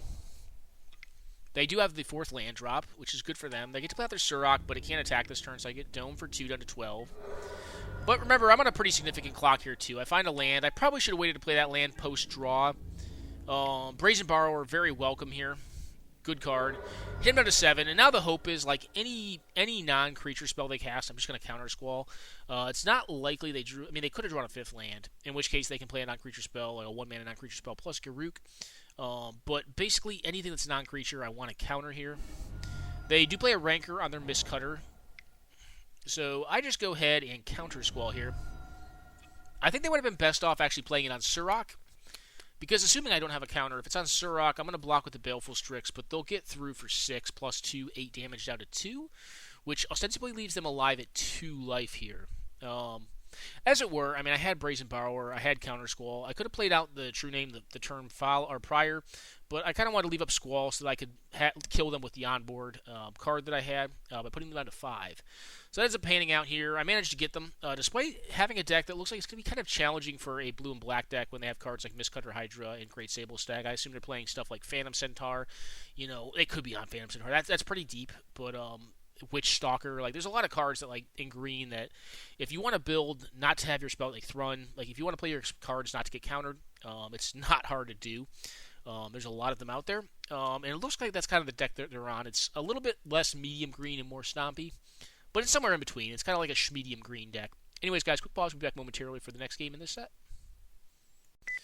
Alright, guys, we are back. This hand has no lands. It's a mull. This is a keep. It's got a 2-land. I didn't see. I think I put a counter spell on the bottom because I already have a remand. And I feel like I'm going to be on the play. I'm going to need, or on the draw. I'm going to need to react to them. They play out a Dungrove Elder, which is a problematic card because it has hexproof, and my deck likes to interact with permanents. They do attack without having played a forest, so I'm just willing to trade off the Brynhorn Cutthroat here. I think I'm going to be the control here, and they're going to be the beatdown. And I have a few tools to control here. I miss on my land. Have to give them the turn back. They play out a 4-drop. I just go ahead and remand this to try to find my land drop. I miss. On Fort. Get hit for 4 here. Find another counterspell, but not a land. And I'm like, okay, if I keep on missing lands, I'm going to lose. That's the thing that could happen. I just memory lapse this. They have a Rancor as well, which at this point, like, it would have been nice to have the Doomblade up, but I think the Surrak needed to be countered there. I think the Surrak represents more damage than the Rancor does. Even though 2 for 1ing them on the Rancor would have been very nice. They play on a Mistcutter here. Can't do anything about that. I just go ahead and blow up the Mistcutter Hydra with Doomblade. I miss again on lands. I basically escalate all the way the Collective Brutality to kill off the Avatar, see if I can hit a non-creature spell. They unfortunately only have Reclamation Sage and Surrak. They have me dead here, and they see it, so I just go ahead and concede. I make them show me that they see it, but they see it. All they got to do is play out Surrak, make it a 7-power thing, and then they have exactly 8 power on board to give Surrak haste, and then attack me for exactly 7 and kill me. Which is unfortunate, but I don't think I was getting out of this position unless like I somehow hit a split card that was land plus like actually, even like land plus Toxic Deluge would have done it. Basically, the name of the game here was like I needed to hit more lands. I didn't hit more lands, and I lost the game. I think I had a good shot if I was able to get a 3rd land and then play out the Deathrite Shaman, leave up Counterspell, and then the following turn have access to 4 mana. But it just didn't pan out that way, and we end up dying like a dog in the streets to kind of medium green or green stompy. Quick pause, guys. We'll be back momentarily for the 3rd game and the final game against Daniel Cabanas on their medium green deck. Alright, guys, we're back. That hand was unkeepable. It had 1 tap land in it, a bunch of 2-drops. Just not quite what I wanted to be doing. This is already a mull to 6. I could go to 5 on the play, but I think this hand's acceptable. I have a cantrip to try to find my 2nd land. And once I get my 2nd land, I have Impulse to find my 3rd. I have a Brazen Borrower to kind of come back from behind. I also have Toxic Deluge to help me come back from behind. Then I have some good follow-up threats in the form of Gurmag Angler and Delver of Secrets, but because I'm already down on resources, I think that I'm probably going to actually put the Gurmag Angler on the bottom of the deck. So, yeah, that's what I do here. I feel like T-Del, even on the play against this deck, is going to be more relevant. I bottom both these cards because neither of them are lands. I find a land for my troubles, which is good. They go Forest Dryad Militant, which is actually less worrying than a Mana Dork. I'm going to go ahead and leave up Impulse and or Brazen Borrower here. Let them attack. I could also Collective Brutality this thing, but I feel like I'd rather leave up Impulse to find my 3rd land and set up the Toxic Deluge. They do play on a Skull Clamp, so they're on a pretty low tempo draw and more of a value-oriented draw. I'm very happy to Brazen Borrower their threat to have them waste 2 of their mana, basically waste their whole turn, time walk them. I play out a Delver of Secrets here because I'm kind of getting the feeling that maybe they don't have a lot of threats in play or in hand. I find an Ancestral Recall for my troubles off of Impulse, which is very good. They go ahead and clamp this thing right away, which is great for me because, like, honestly, like, this is the sort of matchup where, like, if they're trying to draw a bunch, their deck's not really designed. How do I put it? If their deck's not killing me, I feel pretty advantaged because then I can present my pressure and then I can just leave up interaction for their stuff. So they're playing a kind of a value game plan now, which is a little bit at odds with the game plan they showed us in Game 1 and Game 2, and a game plan that I think in general is going to be stronger against our deck. Clamp doesn't really scare me that much. Especially when I have 6 power, I can get 6 power down. Stuff Out's a great find. At this point, I believe I know their hand. No, I don't yet. Now I'm going to know their hand. So let's take a look at what's going on here. So they are more of a between Stompy and between medium red, or medium green. They have a ton of pump spells. They're playing Timbermare too. Timbermare is an interesting one. It just taps all other creatures and has haste, which it's not a bad card. It obviously stops you from attacking with your onboard pressure, but it requires a lot of mana to do that. It also has Echo for a bazillion. But it's not a horrible card. But they have a Rancor, they have a Might of Old Krosa, and they have a Mutagenic Growth, which gets blown out very easily by Snuff Out, in cards like just point removal, which I'm very happy to have Snuff Out now. Now, I gush on my turn to generate more options. I go ahead and just play my threat out because I can at this point. I go ahead and Serum Visions here. Bottom both those cards. I don't really want more hand attack. Their hand's fine for me. Yeah, but I gush there because I want to make a land drop. They attack with both. I go ahead and block one of them. If they want to try to pump it to keep it alive, I think I'm fine with that. They ended up drawing a Scavenging Ooze. Scavenging Ooze is going to be what I snuff out here. I figure they're going to use their mana up on my main phase and allow me to use the Collective Brutality to remove this threat, plus dome them for some damage, enough, coincidentally, to put them to lethal on the next turn, and also hand attack them. So I am... Okay, well, what happens here is I Collective Brutality, killing their Eternal Witness. I believe I take away... the Might of Old Krosa, probably the Might of Old Krosa. I end up playing out the Deathrite Shaman, which gives me basically two additional damage on the next turn to leave up Stifle, so that they draw land plus. I guess they couldn't draw land plus. If they play a Kitchen Finks out, even the Kitchen Finks wouldn't be lethal wouldn't stop me from having lethal because of Deathrite Shaman. But it allows me to leave up Stifle if they have any triggered ability off of a green creature that would gain life, like Obstinate Baloth. That'd be a card that could be problematic. If they draw Baloth, which is a card they could very feasibly be playing, then I could stifle the trigger on the Baloth and still have lethal in the air, plus 2 extra off the Deathrite Shaman. But yeah, that is this match. Managed to take it. I don't think in general we're going to be exceedingly favored versus this matchup. But like I said, I put a little bit of time in this deck. I think it's honestly, it's a lot better than I thought. It's done a lot better in a lot wider variety of matchups than I thought. That said, this last game here in this match, I think we managed to take because I think our opponent kept what is likely a fine hand in some matchups, but against this deck, I don't think you really want to be on the Clamp plan. I think the Clamp plan is realistically better against other aggro decks, where you can put it on threats that won't die to it, that you can trade off in combat with. Or against really controlling decks. And I'm not really a hugely controlling deck. I have control elements because I am an aggro kind of control deck. But my deck can also win fast too. So if you give it time like this where you're using Clamp, which is inherently tempo disadvantage for card advantage, my deck can just find the window to win, which is kind of what we did here. Ended up managed to get him this last game, despite it, I think, being probably not the best of matchups. Quick pause, guys. We'll be back momentarily for the next match we'll be showcasing with blue-black ninjas or low mid-range, whatever you want to call it. Alright guys, we're back. We're playing against Benjamin here. So, this shall keep. I am playing Mystical Dispute at this point in time. This hand's fine, but the problem with this hand is it doesn't have a lot of, doesn't have pressure, right? So that's kind of the one downside to it, but it has, basically everything else. I'm going to Ponder turn 1, more than likely. The nice thing about this hand, too, is that, if it finds other lands, I'm pretty happy with that, because I have a Misty Rainforest to find Mystic Sanctuary to gain some value. OP is on a Black Vice deck on a Owling Mine, which is kind of an interesting deck. It's a really cool deck. I don't think this is a great matchup for it. I actually wasn't intending on playing this deck against them, but unfortunately Moto has a weird bug right now with, for whatever reason, some of my red decks. So we're doing this. Draw to the Recall. Recall is good. I'm going to say go to them. I know that they have what in hand. I have to double check. Let me pause it real quick, so we'll go through their hand. Their hand consists of what we know of 2 islands one island and a capture of Jingsu, or I can't say this word, guys, but a 5-mana time walk. We got the drain out of their hand. I wait for their mana to be down because they do have one additional card that I don't know about in hand. So when they tap for Sensei's Divining Top, I just opt to go for the Ancestral Recall on my EOT. I have a pitch counter, another counter spell, and a 1-mana counter that's basically mana leak in this matchup. So I feel pretty confident in going for it here, that nothing bad's going to happen. Unless that one card's Force Negation and they have a counter on top, but they're going to have to double tap to probably look at that point, then I'm probably okay. Fever Visions is a card I really shouldn't allow to happen. I go ahead and just get rid of it here. I draw into the Mystic Sanctuary, which, right after depriving kind of stinks because now I can't get back the Ancestral Recall on this turn and then opt into it on their EOT. But I'm pretty fine with it. I think it's okay. I can do it next turn. They have their own Mystic Sanctuary. They get back their Mana Drain, of which they do have access to via Sensei's Divining Top. Play out the Mystic Sanctuary here to get back the Ancestral Recall.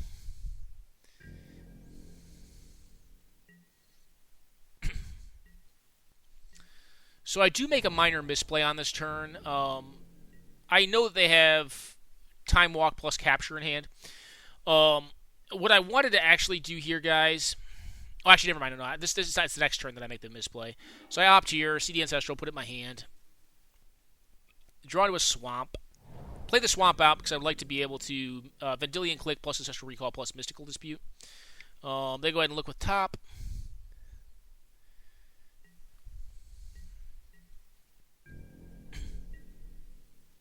So this is where I make my misplay. I meant to actually do this at end of combat. I know they have a Mana Drain in hand.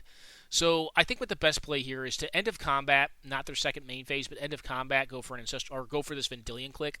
Force them to Mana Drain my Vendilion Click, then cast Ancestral Recall. Force them to either use their top or use in-hand Counter Magic to counter my Ancestral Recall. Mystical Dispute, that last spell, or Force of Will it if I have to.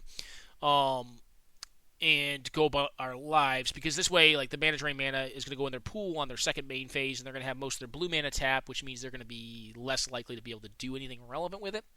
Alright, well, that just utterly failed. Something happened. Anyways, such is life. We misclick. We F2'd through end step, or end of combat. And we're forced to fight on their second main, which means they are going to get the Mana Drain mana. Which stinks, but it is what it is. Made a mistake. Gush is a hell of a draw.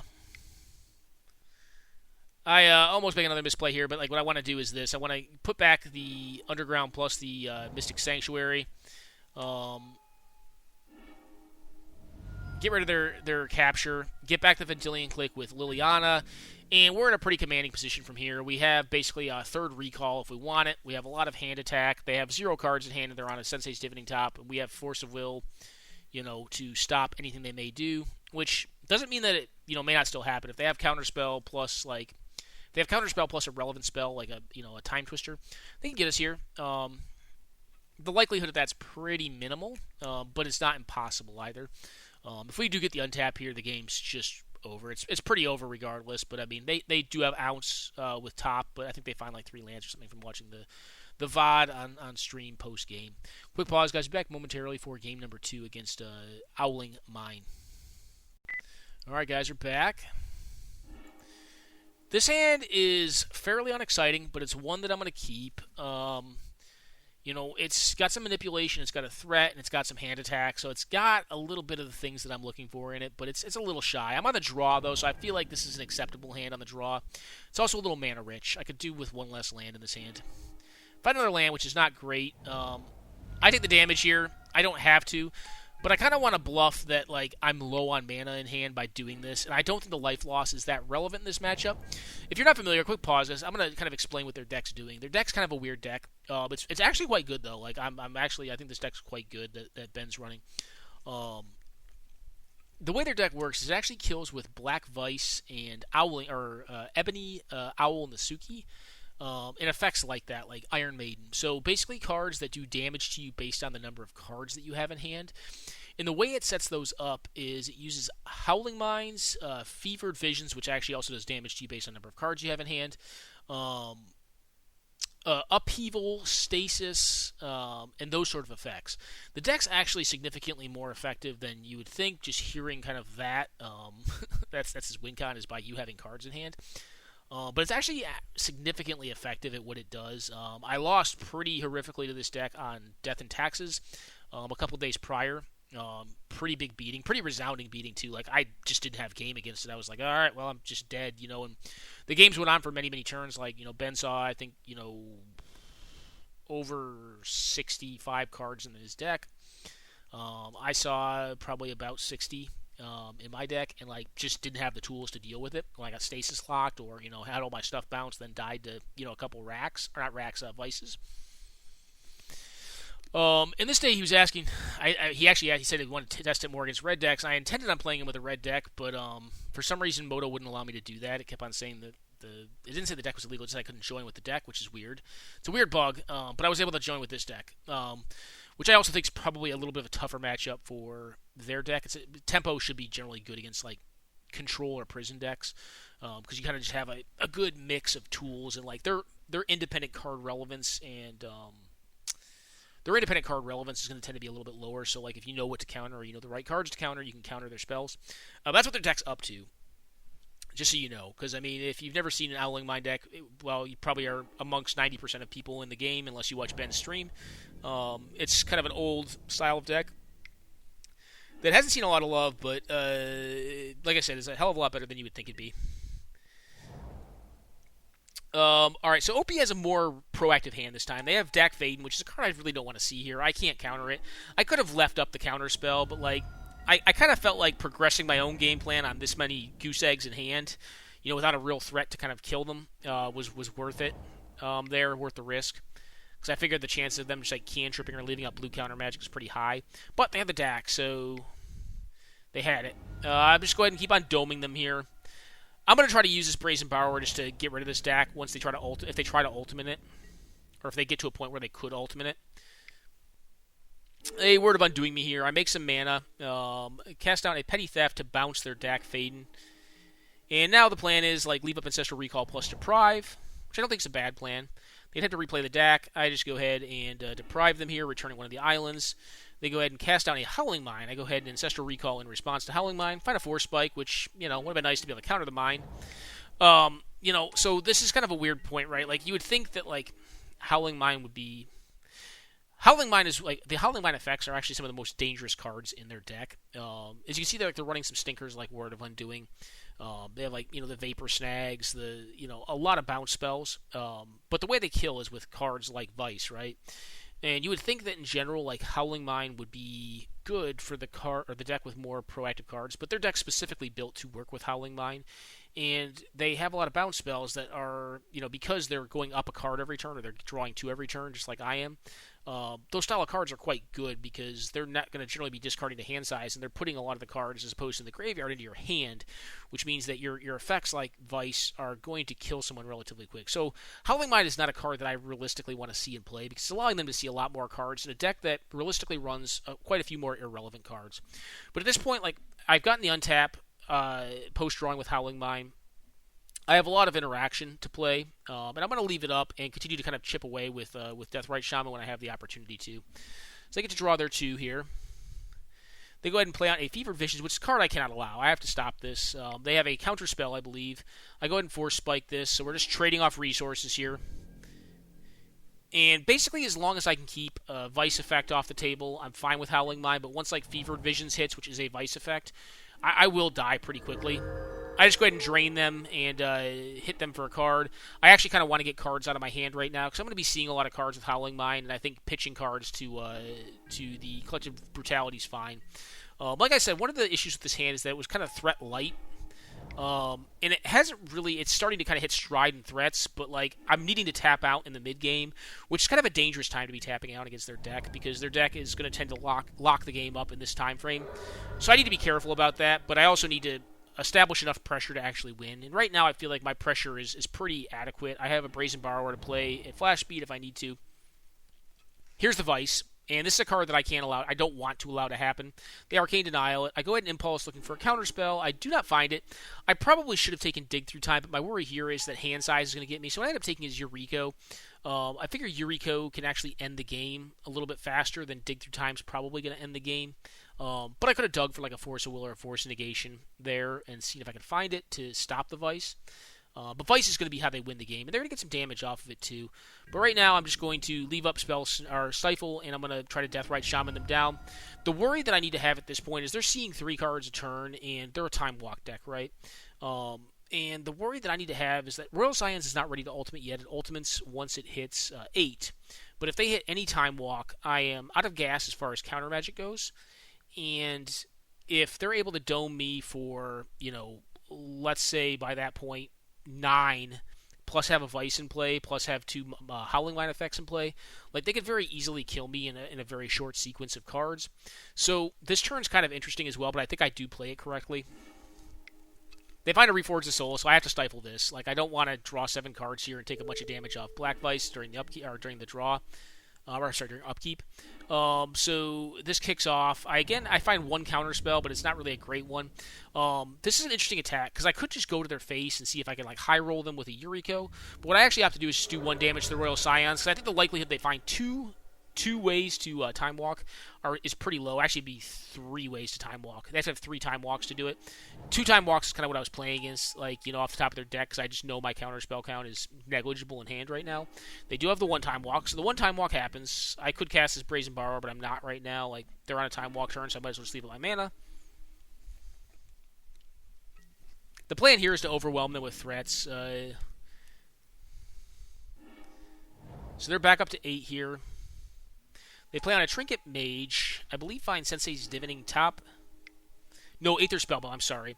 They're playing against the Brazen Borrower here. They find a Kami. I just go ahead and Spell Snare the Kami. I could have left Spell Snare around to stop a bounce spell here, and then saved the Fatal Push for my turn to deal with the Kami, or Fatal Push the Kami. I play out 2 threats here, and the hope is they don't have an additional bounce spell, because if they don't have 2 bounce spells, basically they have 1 onboard bounce spell, and if they have another bounce spell in hand amongst their 2 cards, then I don't have a deterministic win here. I get to draw a bunch of cards, though, so I mean, maybe I'll find a way to have a deterministic win. I unfortunately do not. I also don't find a lot of counter magic, so like I have an interesting line here. Like I can try to have some bluff, or try to like I can try to show some like bluff equity and like not use my mana up this turn, but I feel like I want to use my mana up this turn. If they hit a draw 7 or a wheel effect, then I know they have 1 wheel effect in hand, but I know it's going to cost them 5 mana, which means they're going to be limited on what time walks they can play after having resolved it. Maybe not. Yeah, actually, no, they wouldn't. They're 5 mana spells, and they have a boatload of mana. So if they hit a land drop, they're going to have 5 plus 5, 10. Yeah. So I guess they could still cast. They're at 9 mana at the moment. So I guess either way, like I could have left my mana up so that post wheel, I had access to counter magic that I draw into. But I go for possibly a greedier line here, but I think it's still correct. I go for Yuriko. The combined converted mana cost of my deck is probably somewhere around 2, so the likelihood that I actually just kill them right here with Yuriko is decently high. I could have obviously like not used the death right there. I could have done 2 damage to them with it and put them to 1 automatically, but I went for the high roll. Not high roll, but like the highest upside play, which I think is Yurikoing them and killing them. But because I'm out of counter magic, I just feel like I have to do it. They Snapcaster Time Walk here. They do have to roll the bones here and go for a Reforge the Soul. I hit some pretty relevant cards, though. I hit Mental Misstep and Daze. They have Wheel of Fortune as well. I go ahead and try to Daze this. Come to find out they have Daze as well. I think they made a misclick or a misplay on not dazing my Mental Misstep on Sleight of Hand. I think Sleight of Hand was probably more relevant. Sleight of Hand is a sign of weakness, though, and like I'm going to Mental Misstep that because they're obviously, not obviously, but they're more than likely looking for a time walk at that point. Post wheel, they're going to have very few chances of actually hitting a time walk effect. And if they have to pass the turn back, like as you can see my hand, like I could burn this hand down to a point where like I don't need to take any damage off of Black Vice. And regardless of that, like even if they had multiple Vices in play and like I couldn't reduce my hand size and the Vices would kill me, I replayed my Deathrite Shaman so that, like, if this were to happen and they were going to pass the turn back to Vice me out, they would need to also Stasis me, which Stasis is in the bin, because I could activate the Deathrite Shaman at instant speed and dome them for 2, which would happen before the Vice damage actually happened, because it would be stacked up, right? So in response to stack damage from the Vice, Deathrite Shaman killing them. And again, like I said, the Stasis is in the graveyard. It's one of the less replaceable effects. Like, so really it came down to, like, either time twistering in a way to get the Stasis back in deck, or finding the Upheaval to remove my board state. Is kind of what I put them to here. And I mean, I also had outs to just killing them with Yuriko as well. But just didn't have it, and didn't have a lot of counter magic, and it's possible that like I should have just not replayed these cards to the board. I think Deathrite Shaman should have been replayed to the board, but like Delver didn't need to get replayed to the board. I don't think. I just did because I was like, likelihood I draw 1 mana interaction that's relevant with them on like a bazillion mana is pretty low. Like it's probably like Force of Will, Force of Negation, Mental Misstep, or Bust. As you saw, I had a Daze, and like it wasn't that relevant. I mean, it would have cut them down 1 mana if they had not had their own Daze. But yeah, interesting set of games. I don't think Ben's deck is exceedingly favored in this style of matchup. So yeah, I mean, I think in general, like the blue-black tempo deck should win this one. It's probably not as like disproportionately bad as like blue-red or like Rug. I think those decks tend to probably be better at beating up on this sort of thing, but it's just, it's one of those combo-y, like, blue decks that I think in general will tend to struggle with a tempo style deck. And as you can see, it kind of did. Quick pause, guys. Be back momentarily for the next game in this series of matches. Alrighty, guys, we're back. Playing with Jeremy White. Mull the first hand has black mana. Can't really do anything. This hand is not great, but like it's okay. It wants to draw land really bad. If it does, it can operate. If it doesn't, it's going to struggle. I go ahead and let this resolve. Just Fatal Push it. They have Mental Misstep. I Force a Will it. I feel like I have to. I ditch the Ninja. The Ninja is pretty far off from being relevant right now. I don't even have a threat. I do manage to hit a land, but unfortunately it is a fetid pool, so that kind of stinks, but what are you going to do? It is going to set up a Gush quite nicely. OP has a Chasm Skulker, which is probably going to get out of control pretty fast. I could try to Blacklance Paragon it, but I feel like just playing out the Baleful Strix is better. I miss my land drop here, so what I opt to do is just Gush to make my land drop, get a little deeper in my deck, and try to set up for follow-on turns, see what my options are going to be. It is a decently steep cost, but they're down pretty far on cards, and there's a chance that maybe they're just sitting on counter magic at this point. But eventually this Chasm Skulker will need to be dealt with in some way, shape, or form, and the 1/1 Island Walk cards that it leaves behind are going to be pretty bad for me. I'm playing a Braid out, kill my thing. Now, I have a choice here. I could opt to go for a Blacklance Paragon and kill this, but I think I can do better. I don't feel like I'd take a lot out of their plan by using the Blacklance Paragon there. Now, I will try to use a Blacklance Paragon against the Hooting Mandrills. Even though it has Trample, I'd rather just get it off the board, and essentially, they're only going to do what? They're going to actually not net damage off of Hooting Mandrills. They'll do 1 damage, I gain 3. Unfortunately, I believe they have removal. So, I kind of eat a poop sandwich. This thing does not get Death Touch Lifelink, and I have an option to double block it. What I have to do instead is actually just block the 5/5. They play out a Young Pyromancer. I'm down to 8. Now, what I'm hoping to do here is actually try to set up a Tombstalker that can actually block their Hooting Mandrills, and then I'll just continue to chump, because I have 2 more creatures in hand, continue to chump the Chasm Skulker, and then hit them in the air with the Fairy Vandal. Unfortunately, they have a Snapcaster, which removes the Blacklance Paragon, which means I have a forced block on the Chasm Skulker with the Tombstalker, which I will lose, but I have to do this or else I die. And I see my draw step, and I just go ahead and concede the game. They kind of just had everything they needed here, but I do think in general, like, Rug is probably a better tempo deck. It's definitely a better mid-range deck, but it kind of also like skirts the line between mid-range and tempo. In this matchup, they played more of a tempo game plan, and they kind of just, in general had what they needed to have. They've been lower on cards than us this whole time. We've been a little down on mana. I think we attacked the game with a decent game plan for winning the long game. We were essentially just going to chump block the Chasm Skulker and then blank their crew with the Tombstalker, and then try to get in with the Fairy Vandal enough to set up an Alpha with the Tombstalker about 2 turns from then to actually just win the game. But as it turned out, they had the answers to that, and that game plan kind of just fell apart. And again, like I said, this is one of those matchups where I was like, I don't think in general I'm going to win this, but, you'll see in Games 2 and Games 3, we actually have some pretty decent tools against them as well. I don't think it's a holistically lopsided matchup, but it didn't go too well here. So that is Game 1 versus Jer on Rug Tempo, and then, versus the blue-black Tempo mid-range deck that I've got here. So back at you guys in a moment here with the next game. Alrighty, guys, you're back. This hand's significantly better, especially for this matchup. I have some removal, I have some counter magic. I do have a threat, but my threat is not really one that I want to just toss out there. It might work out, but in general, a 1/3 for 3 is not really where you want to be. You kind of want to sneak your Rico in, but I think this hand's good enough to keep.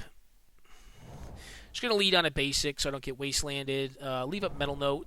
I actually opt not to Metal Note here. I kind of wait on it because I want to see what...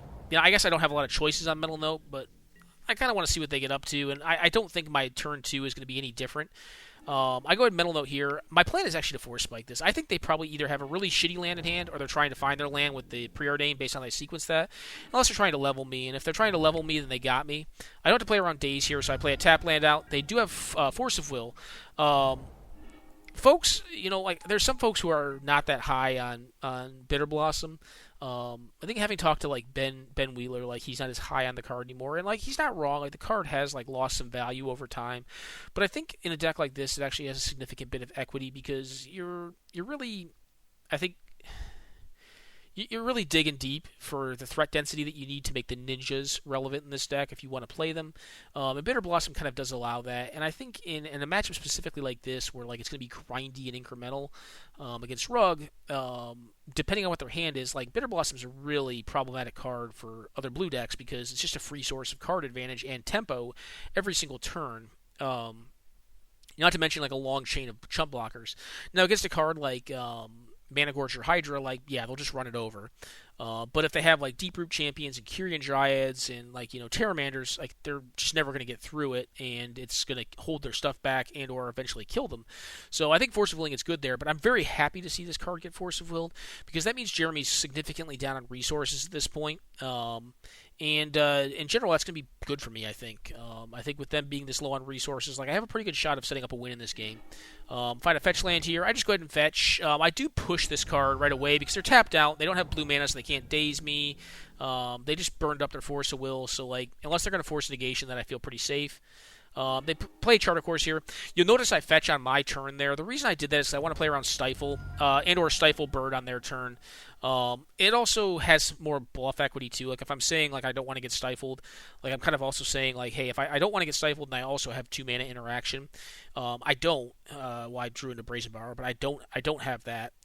But I think it's kind of just worth it in this matchup because they're undoubtedly a stifle deck as well, and the ability to play around is kind of nice there. I could have also saved it, though. Actually, no, I can't save Verdant Catacombs. I think if that had been a blue fetch land, I would have probably saved it, because that I build some equity in a plan to use Mystic Sanctuary later to get back like something good. Maybe like a Fatal Push at this point is probably the best thing to get back. Force Spike and Metal Note are not really great cards to get back. But I'm feeling pretty good here. I'm going to be able to set up a Nimble Obstructionist with Yuriko now, which is pretty strong blind to play. They play out a Quirion Dryad, which, that's fine. I can try to bounce it with Brazen Borrower, but I'm not really about that right now. What I want to do is kind of set up my own game plan with Yuriko. So I get the Nimble Obstructionist down, find a Snow Island, play it out. I should have waited to play my land probably, but like I kind of want to continue the bluff equity of like having a 2-mana counterspell here. It's not true, but like I've already kind of told that lie by having fetched on my turn, and I kind of want them to continue to buy into that story. I go ahead and Charter Course here. They don't do anything about it though, so like I could have saved that or not done that there and left up mana to play Nimble Obstructionist out or Brazen Borrower. But I felt pretty secure in my position here. They play out a Standstill, so this is actually a really cool play.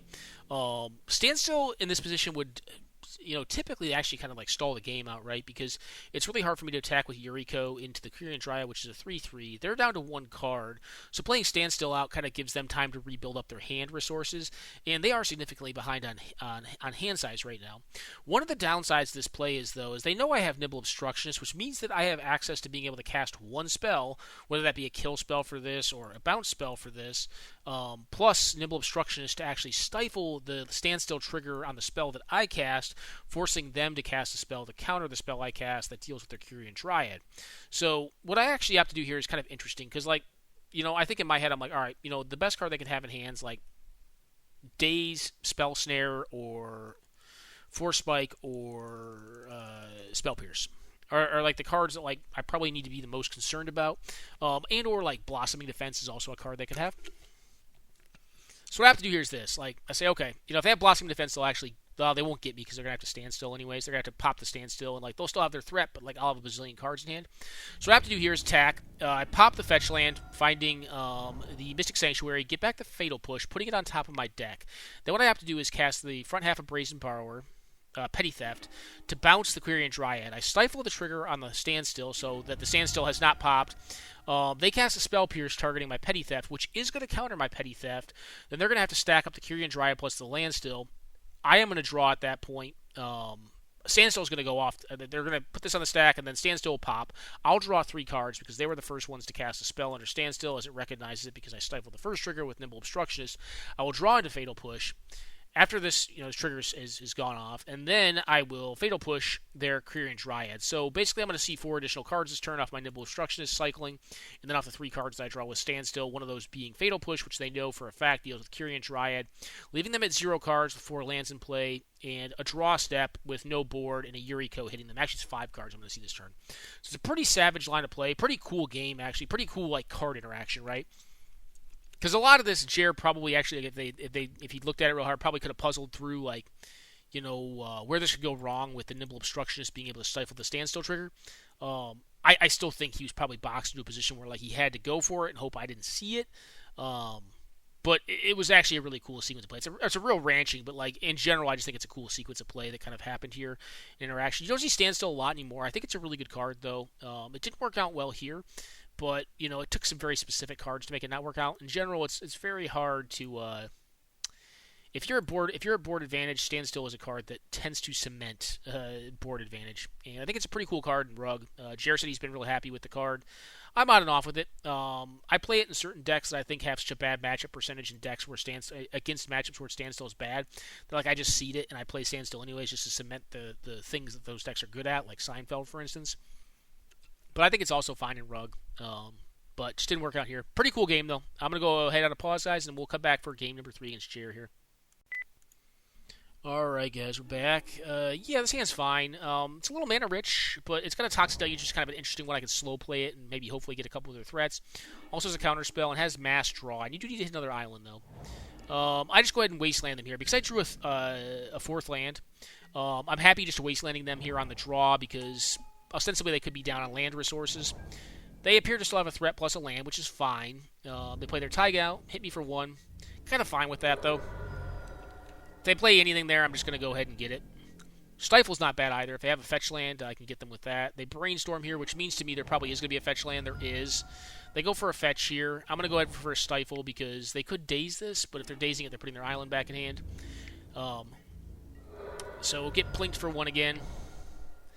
Go ahead and look with Preordain. I put both these cards on top. I put Miscalc plus the Planeswalker, Muyan Ling on top. Muyan Ling's probably going to represent a couple cards. I go ahead and Miscalc the Serum Visions because I think they're mana screwed, and they are. I kind of want to keep it that way. I also still have Force Spike, so the nice thing is I can play this Muyan Ling out, shrink down the Terramander, and then have Force Spike for the follow-on turn. I could have Force Spiked that Lightning Bolt, but I figure what it is my opponent probably has a 2-mana burn spell. As it turns out, they have another 1-mana burn spell, which stinks, but, my Muyan Ling was a 2-for-1, which is great. They cast a Dig Through Time. I Force Spike this, which also feels great. And I'm kind of in a position now where, we're both kind of at the mercy of our top decks. But I do have this Gush. I am threat light, but I have a Gush. They play a land down here. Cool. I just go ahead and kill this thing. I have a bunch of creature kill in my hand. So if they have a counter spell, it's great. I can just use another kill spell for it. They play out a Hoots Magoots. I go ahead and go for the throat Hoots Magoots here. Play out I draw an Ingenious Infiltrator, which is a great draw because I just need a threat. Even though I have to pay 4 for it, I'm fine with that. If they draw removal for it, stinks, but I'm just going to keep jamming it, and whenever they miss and draw land, I'm just going to win the game, and they can see the game here. I think they drew a land or something, and now I'm going to start seeing 2 cards a turn. I have an Impulse. If I ever hit an island, I have Gush to unlock. I also technically have 5 power on board with the Ingenious Infiltrator plus the Creeping Tar Pit. Despite being at a lower life total, I'm going to be able to grind out a ton of cards, and Jared kind of sees the writing on the wall and just goes ahead and packs it in. It's going to be tough from this spot to kind of come back from behind. I don't know if they're playing a recall deck. But even if they are, the chances that I'm going to be able to have interaction on following turns is going to be really high, based on the fact that I have this Ingenious Infiltrator, and he doesn't know it, and I have Impulse plus Gush to get deep in the deck. This T-Del probably going to be bad, right, from this position, but it obviously always has the possibility to be bad, but it also has the possibility to have a really high upside.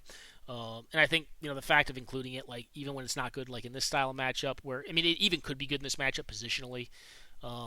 It's just nice to have around. So, anyways, this is a game against Jer. The second game was pretty sweet. The first and third game, kind of just we both had kind of what we needed, and we won the games because I think, played the cards correctly as best we could, and kind of both put each other in bad positions in games 1 and game 3. But game 2, that game was kind of interesting. It was one of the more interesting interactions I've seen involving land still in a long time. So I thought it was kind of a cool game.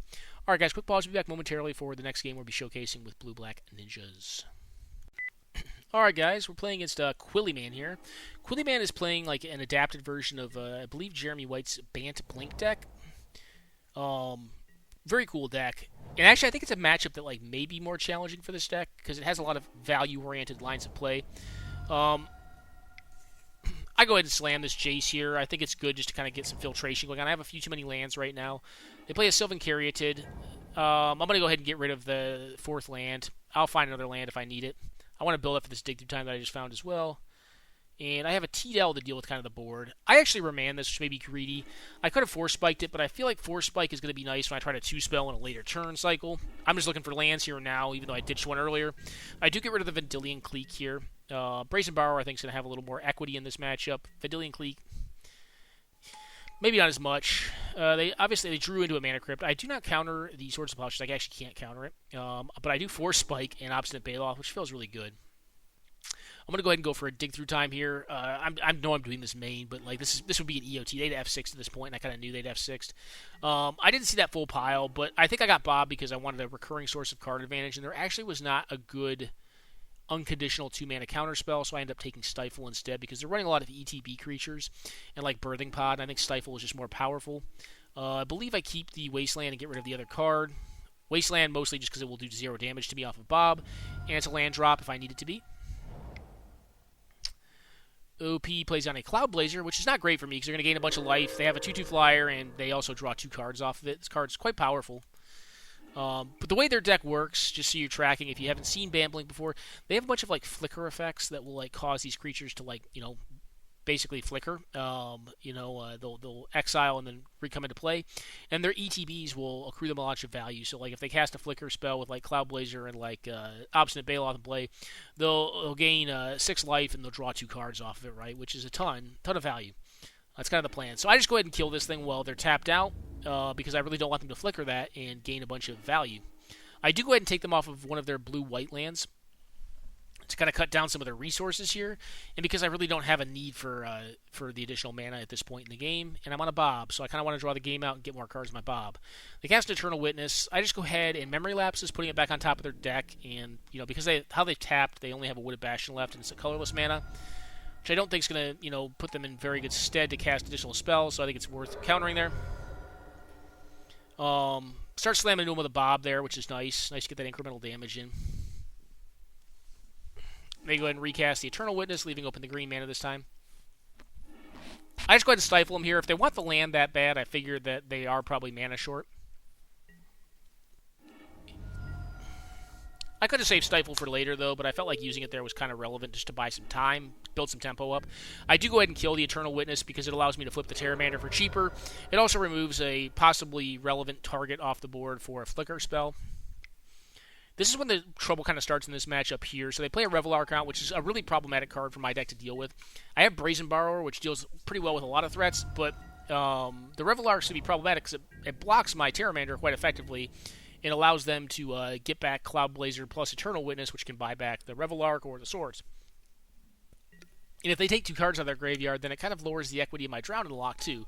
So I opted not to attack here, which I think is correct because I do have this Creeping Tar Pit. And they do have an in-play Mana Crypt, which means that, I have up to 6 damage a turn that I can do to them with their own card plus my card. We're kind of also like, I kind of hold their cards hostage too, because if they attack with Revelar, then I have a 5 damage attacker in the air, which is probably pretty problematic for them. So I go ahead and dome them for 3 here with the Creeping Tar Pit, leaving up the Drown in the Lock, the Borrower or the Rattle Chains plus the Mental Misstep. The Displace is unacceptable. I don't want them to flicker. The Revelar can get back a Trail or a Cloud Blazer plus an Eternal Witness, which will get back Swords of Plowshares, more than likely. So they play on a Feldar Guardian, which is going to allow this to happen. So they drew into what they needed to here, and they're going to be able to get back the Blazer plus the Eternal Witness. They're likely going to get back the Swords of Plowshares, which they can cast off the Sylvan Caryatid, which will gain me some life. They go ahead and cast a Court of Calling, which, they could have gone all the way and gone for like a Palace Jailer, but is possibly correct. But I think they're trying to tempo me out here. I do go ahead and get back Drown in the Lock with the Mystic Sanctuary, draw into it, take some damage off of drawing it. The plan here is to actually... is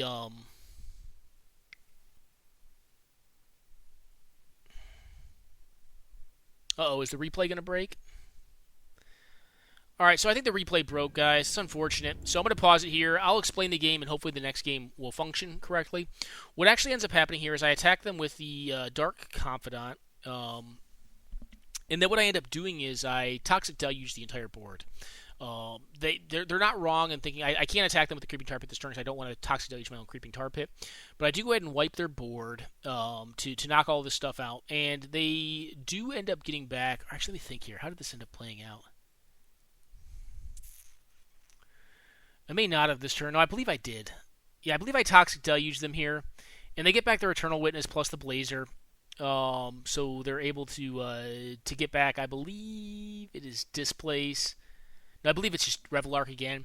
I counter the Revelark on the backswing, and then play out the Brazen Borrower, Rattle Chains. Basically, I end up out-tempoing them in a fairly lengthy game that goes for about 6 more turns. Unfortunately, it looks like the replay is broken, guys, so I'm going to have to jump to game 2, and you'll have to trust my word that I took this first game here, which I did, but it was a very tight game. It was fairly convoluted in how I did it, but Toxic Deluge was very relevant in actually winning this game. So it was this turn, too, that I actually used it. But Moto is misremembered, and we're going to have to go to the next game. So, sorry. All right, guys, back. So hopefully Moto remembers this one. This hand's fine. It's not really, like, the strongest, but it's also not bad. It's not great against a Mana Crypt. So drawing to Force Negation, I'm like, Force Negation, why, bud? Why not last turn? Why didn't I have you? I look at their hand with the Gitaxian Probe. Their hand really consists of nothing except for a Flicker Wisp, so they're off the top of their deck at this point in time. But they're going to get a redraw off of the Flicker Wisp on the Wall of Omens. And Flicker Wisp is also kind of salient because it does stop my Delver of Secrets from attacking if I manage to flip it. So, unfortunate. But I do have Force Negation to stop like Flicker effects, so they're not going to get deeper in their deck, and I have the Spell Snare to kind of throw underneath the Force of Negation if I need to. But yeah, the Flicker Wisp is going to be problematic to say the least. I do flip my Delver. I find a Duress. I figured that casting the Duress here is not going to get any better over time. They don't have anything to hit, though, with it. If they had hit something off of the Draw Step or the Wall of Omens after I'd seen it with Gitaxian Probe, maybe I'd get something, but I don't think it's going to get better over time, right? I believe... is Moto going to misremember this, too? Well, this is unfortunate, guys. What ends up happening here is they play a Bramble Sovereign. I think it's what it's called. It's a 4/4 for 4 that you can pay green and 1, and then whenever a creature comes on an opponent's board, you can pay green and 1, and then that makes a copy of it for them. But it looks like Moto is going to fail again here. What ends up happening is this. I end up finding a kill spell for the Flicker Wisp. I kill the Flicker Wisp, managed to hit them with Insectile Apparition, I think about 4 times. And find a timely kill spell for the Bramble Sovereign on the following turn after killing the Flicker Wisp, and managed to tempo them out in this game with the help of their Mana Crypt plus my Insectile Apparition. And we just managed to kind of keep them off of gas. This is a matchup that I think can kind of go either way. Well, Moto's going to do something here, but it's not what happened in the game. So, all right, pause, bud. But anyways, like, this is one of those games where, like, we do manage to find the relevant interaction for the creatures when they're tapped out.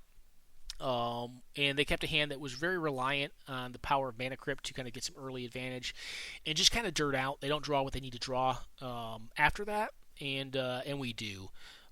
So yeah, I think it could have honestly gone either way here. Mana Crypt's very powerful, and like in this case, like they did get to see a lot of extra cards, and they had a little bit of time to see extra cards, but we had an early threat, early pressure, backed up by some efficient disruption, and drew into some relevant disruption in the first 3 turns of the game, and we're able to kind of blunt their early aggression that was enabled by Mana Crypt, and we get there. I think in general this will be a tougher matchup for this style of deck, though, because if this deck does kind of get a value engine going, it can be very difficult to stop, because like once it gets started, this deck just snowballs really fast. Coolie Man's deck does, but like I think this style of deck, like the Bant Blink deck, the older Bant Blink decks, kind of like run into the issue that I was talking about during the deck construction, in that like they're the sort of deck that like wins by a mile when they win, but they have a tougher time winning by inches in more matchups.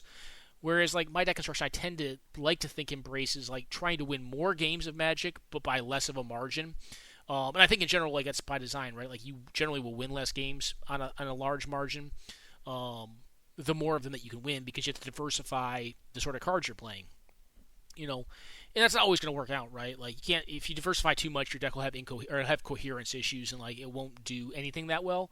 But I do think there is some merit to like looking into more of like a play and a build philosophy of like, hey, I'm not going to win any games by an utter mile, like by a country mile. I'm going to win a lot of them by inches. And that's kind of like my building philosophy when it comes to like tempo specifically, or even like some mid-range decks. Like I just kind of want to have that range of capability and how do you put it? Like the ability to just outplay folks, right? Like just where like my vote is the one that matters the most in the deck because the deck's not specifically designed to ranch any one given thing. Now, that's never going to be holistically true because I mean like even decks like Tempo like have better matchups, have worse matchups, but it's about acquiring a greater volume of matchup neutrality. And I think the older Bamp Link decks like the one Cooley Man's playing here, like the one that I believe Jared designed this deck. Are very good decks, but they're decks that they're almost like 70-30 or 60-40 decks. Like they just overwhelmingly crush certain decks, like aggressive decks, and they just don't do a whole ton of a lot against like big blue decks or like Storm or combo decks, right? It's just a tougher matchup for them. Those are tougher matchups for them. They just don't win those games. Whereas like I like to think that like in general I try to embrace more of a strategy of like not winning by a mile with my decks, but like winning by inches so I can win more games. At least my belief on it. It's just a theory. There's a lot of ways of approaching Magic, and none of it is always true, right? Like there's just always exceptions to this game. That's what makes the game wonderful and why people play it forever because there's just so much that can be done with it, right? But anyways, that's kind of my philosophy on like Bamp Link. And that's I put up an Ephemerate deck. That's kind of like my adaptation of like this style of deck. And I tend to think that like it abuses its points more, and it tends to be a little more like just flexible and pivoty than this deck does, than the Bamp Link deck does. The Bamp Blink deck's no slouch. And I think in most draws, like if they had drawn anything here that allowed them to blink some of this stuff, I'd probably lose. But like I said, the replay's not working, so I figured I'd talk some theory because I do think it's kind of interesting. But anyways, I'm going to stop there with my theory and pontification because this game is obviously broken. And we'll jump to a game that hopefully works. So back at you guys momentarily for more gameplay. Alright guys, we're back. I'm playing against Ben again here. They're playing an Infect deck, I want to say. So this hand's keepable. It's got a Thoughtseize, it's got a Drown, it's got a Gush if I can find my islands, it's got a Memory Lapse, it's got a threat in Yuriko. Found a Flash threat here, which is kind of nice to work with the Yuriko. I know they're playing Infect. They're playing kind of a greedier, like, all-in version. My philosophy in this matchup, I think, going in is that, like, I have the hand attack, I have the removal, I don't have it in exceedingly high depths, but I have enough of it to kind of template well against their threats. And what I want to do is keep them off creatures in this matchup because they have a lot of cards like Built to Smash and Become Immense that are only relevant if they have one of these idiots right here on the ground, these double strikers, so to speak, these Infectors. So I go ahead and just take away their Plague Stinger here. Get attacked for 1 here. I draw into a Wasteland, which is fine. I'm not going to Wasteland this turn. I'm going to leave up Drown in the Lock and Memory Lapse here. OP plays down a Stomping Ground, which I'm going to probably Wasteland pretty promptly. They go ahead and dump Slaughterhorn into their Infect creature. At that point, I just go ahead and drown it because I know that they're on Become Immense plus Built Smash, and they don't have a way to give it Hexproof. They play on a Flenser Might. I go ahead and Memory Lapse this, so they have to redraw it next turn, but it is a relevant card they can still cast. But I kind of want to just buy time and get this Nibble Obstructionist down so I can turn it into a Yuriko. I just go ahead and cast my Nibble Obs here. Have a Spell Pierce, which is not a bad one to have. Now, they're off green mana, so Become Immense is not per se a reality unless they draw a green mana here because I Wastelanded them. Go ahead and find a Gitaxian Probe. Just go ahead and, I'm looking for a land here is what I'm doing. I don't find my land. I still have Spell Pierce, though, so even if they draw the green mana, which I believe they do, I can counter either the Become Immense or the Built to Smash, depending on how they sequence it. They're going to probably Built to Smash first because they want to just leave up the Mox Jet. They go ahead and Become Immense this, which would actually kill me. I believe this puts their creature to a 10-10, and I'm at 1 Infect. I go to 5 Infect here, hit them with a Yuriko this time as well. Draw to an island. I just go ahead and put the big fish down because the big fish is probably going to be able to block the Flenser Might, and they're hellbent at this point, so they're going to have to draw a pretty good spell to get around the Gurmag Angler here and also kill me. They try to play on a Rot Wolf. I just go ahead and deprive this. I'm pretty far off from gushing. Although I probably shouldn't have bounced the island in case I drew another island, but I'm probably not going to gush until I run out of land drops, so I think it was fine to bounce the island either way. Go ahead and hit them, draw into a Sleight of Hand here, just take the Go for the Throat and put the creature on the bottom. They attack. I go ahead and opt to take here. If they go for a pump spell, I'll go for the Throat it, but I'm not going to go for the Throat it until the end step here in case they have like a Hexproof spell in hand. Draw another threat, which at this point I don't really need more threats. I'd rather just have more interaction and disruption. I go ahead and bounce the Gurmag Angler, trying to kill them this turn. The Gurmag Angler is definitely not going to kill them this turn, but this might kill them. It misses by one life loss. If you've never seen Yuriko and Ingenious Infiltrator together, the cards are pretty disgusting when they get to hit together. It's doubled up triggers because they both work with all of the ninjas, kind of like allies or something. And at this point, I have counter magic. I got pretty much everything. They go ahead and pack it in here. I end up getting them again. Not a great matchup for Ben. So yeah, there's that. But I was working on the deck, and I was like, I want to play this deck more. So yeah, I was playing this deck. So yeah, it is what it is. All right, guys, we're back. Hand's fine. It's got a Black Lance to kind of block and remove some stuff. It's got some counter magic. It's got a Brazen Power to bounce stuff. It's just got a little everything. Also got a cantrip in it. This game looks like it might be bugged, guys. I may have to be restarting Moto here pretty soon. I'm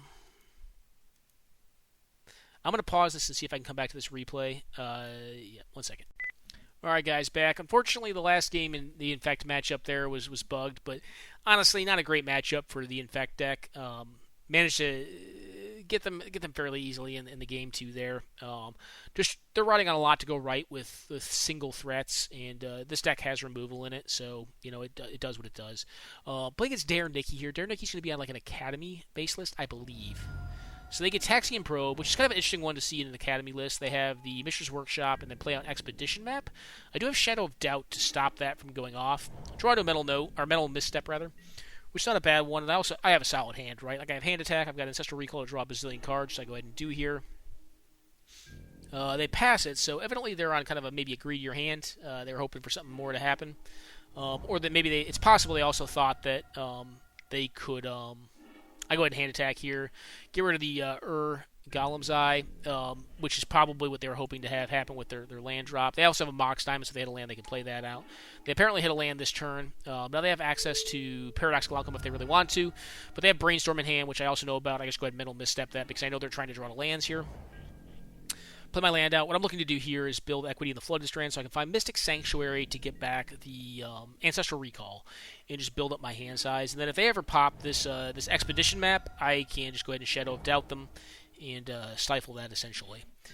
Go ahead and get back the Ancestral here with the Mystic Sanctuary. I could play out the Muyan Ling here, but this is a matchup where they can really go from nothing to everything really fast. And I'd rather just kind of build up resources, which right now I feel like I'm going to be able to build up resources because I'm casting two Ancestrals essentially. And I believe they may have just conceded. I think they conceded the game here because they just missed too many draws. They know I'm getting an Ancestral. So we'll go on to game number 2 here against Academy with Blue Black Ninjas. Alright guys, we're back for game number 2 against Dare Nicky. This hand's fine. It's obviously less spectacular than the first hand that we had in this matchup. Uh-oh. I think this replay is going to break too, guys. This is really unfortunate. Since the last updates, I've had a lot of issues with replays. I've also had issues with challenging players. Unfortunately, this replay appears to be broken too, guys. I may just go ahead and cut the video there. It's unfortunate that we've had so many of these be broken, but...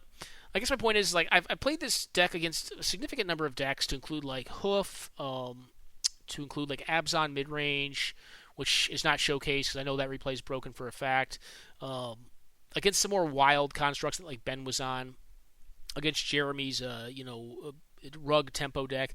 I've actually probably got about 40 games with this deck under my belt in varied forms, as you've seen throughout. There's kind of been some cards that you see in my building board and are, no longer in the main deck. And I've actually been a lot happier with it than I would have expected. Quick pause while I go back to the deck, though, and then we'll kind of talk closing comments. All right, guys, we're going to try to do one more game. I felt bad because, I've showcased a couple here, and they've been kind of bad. I believe this is blue-black, but we're going to see here. Maybe blue-red.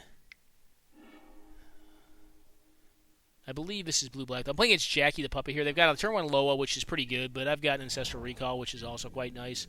We're going to see real fast if I'm blue-black or blue-red, though. I think this is blue-black.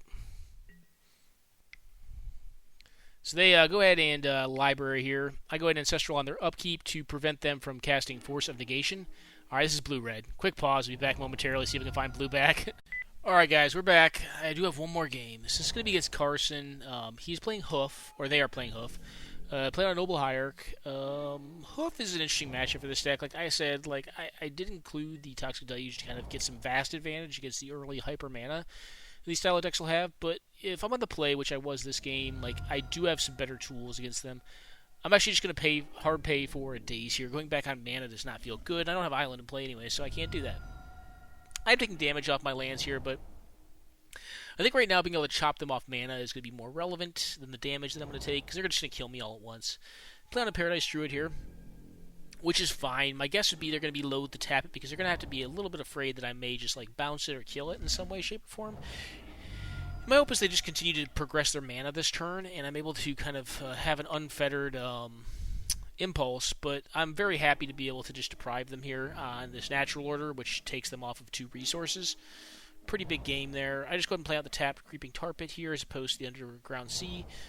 Gives them a little bit of information, but my most likely play is either Brazen Borrowing, something that's really risky for me, or getting an Impulse. They go ahead and get back the Natural Order, which is kind of a cool play, but I'm going to get to Impulse here and find a Counterspell, which is, in this case, going to be a Memory Lapse. I could have gotten Force of Will, but I kind of want to keep my resources up, and like I feel like Memory Lapsing this is almost just as bad as countering it, because is like hard countering it. So I'm just going to redraw this thing. They go ahead and try to cast a spell here. I allow this to resolve, actually, which is interesting because it is going to clock me. But I think here I am less worried about the life gain and more worried about natural order. I do go ahead and block this, so they have to natural order the Thragtusk. Draw to negate, which is a pretty big pickup. I get attacked for 5 here. Now they're in a position where they have to natural order this thing if they want to get it. I do play on a threat, so I can start attacking them as well. Looking for some way to block land here or something like that. I find a Blacklands Paragon, which is going to kind of allow me to race back against them in this game. They start chipping down on the ice here. They go ahead and blow up one of my lands. They believe they do go for a natural order pre-attack, which is a play error on their part, but it's not a big deal. I mean, it's a deal. I mean, I could be down at 6. But I don't think that they're probably going to win like an incremental game plan against me. I think they're going to try to beat me all at once. They do have a best at this point in time, which a beast can be annoying. They play out a Llanowar Tribe attack. I go ahead and I believe slam a Paragon here, blocking the beast to go up 3 life and remove their beast token from the board. I still know they have, a natural order in hand? Yeah, they still have natural order in hand. We know this. They're going to be forced to go for it at some point in time, and because I'm kind of up on life at this point, like I think they're almost in that position now. They're going to attack for 3 and take me down to 9. And still not go for it. I'm going to cycle this off just to get a little deeper in my deck. Find a Spell Pierce, which is kind of nice because it can still deal with their natural order if they opt to go for it. They continue to chip ice counters off of the Dark Depths. Not really doing a whole ton, though. They attack here. Fine, I'll take the damage. They attempt to cast, or they do cast this card right here, which is fine by me. I'm just going to play on a Delver of Secrets. I don't really feel like I'm dead yet, but we'll see. Play another Elf. They attempt to natural order here. I go ahead and fetch. What I'm going to do here, more than likely, is just negate this. Yeah. Go ahead and negate this. They can attack for 2, putting me down to 3. They opt to stay back, actually. I'm going to use this Liliana the Veil to kill their creatures. I draw into a swamp this turn, which is not the best, but, you know, it is what it is. I've drawn pretty well so far. I can't complain too much. Go ahead and draw back. I get the Blacklands Paragon because I actually want to keep them kind of... I kind of want to keep them back here. I want them to attack, but I don't want them to attack. I also want a threat. So like, if they attack my Liliana all out here, which they kind of have to, I'm going to let it die, and then I'm going to play the Blacklands Paragon to put them to very dead on their turn. And they go ahead and pack it in here, and they can see the game. They could have sent 1 at the Liliana, in which case I would have traded the Delver of Secrets for it, and then still had the 3-1, which would have been a force block on their side due to the 3-1 flyer. But put them in kind of a tricky spot here, where they're kind of damned if they do, damned if they don't, and managed to get there despite them having cast a natural order, I believe, 2 or 3 times this game. I think two times this game. Actually, maybe 3. Was it 3? We memory lapsed it once. I know that. I think we memory lapsed it. We deprived it. It got regrowth by an eternal witness. We memory lapsed it, and then we negated it. Oof, that's a lot of counter spells on 1 natural order. That's a lot of 2-for-1s. Anyways, managed to kind of grind them out here and get them on hoof. On to game number 2 against Carcinogenics on, I believe it's black-green hoof. All right, guys, we're back for game number 2 against Carcinogenics here. This hand is acceptable. It has a cantrip, it's got some hand attack, it's got some creature removal, and it's got a few threats. What it is lacking is mana, but I am on the draw, and yeah, it appears yet again another game 2 is broken on Moto. So you get a game 1 against Hoof, and I'm sorry, guys, a lot of these games are kind of broken. Again, like I said, MTGO recently got updated and a lot of the replays aren't working, so maybe I'll try to get some live gameplay of this deck. But I've kind of covered a decently wide range of different games that you can play with this deck, and like I said, it's had significantly better matchups than I expected. I haven't played a ton against red deck wins, but that's the sort of matchup you wouldn't expect to win with tempo regardless, whether you were on blue-red tempo, rug tempo, or this deck. Rug tempo probably a little more, but rug tempo, like I said, goes more mid-rangey and has higher card quality. Like your Okos and Tarmogoyfs tend to be very good against red deck wins. I have played it a couple times this deck, and I've actually won it. It's a winnable matchup. So in general, I think the deck's a lot better than I expected it to be. I think it has a little more range to it. I'm going to go ahead and cut the gameplay portion of this because I'm really sick of replays stopping working, and I've had to dig through a bunch of replays to try to find all these games, and unfortunately a lot of them don't work. So as far as closing comments on the deck, significantly better than I expected. I do think one of the additions you get from playing with black is that you get the hand attack, which is kind of a nice option against the more unfair decks. And you also get hard removal, which can be good. Red removal does have limitations, but I think in general, you're better off playing blue-red if you want to have the most flexible and probably most powerful build of a tempo deck in the format. A blue-red base deck, maybe green added in as well.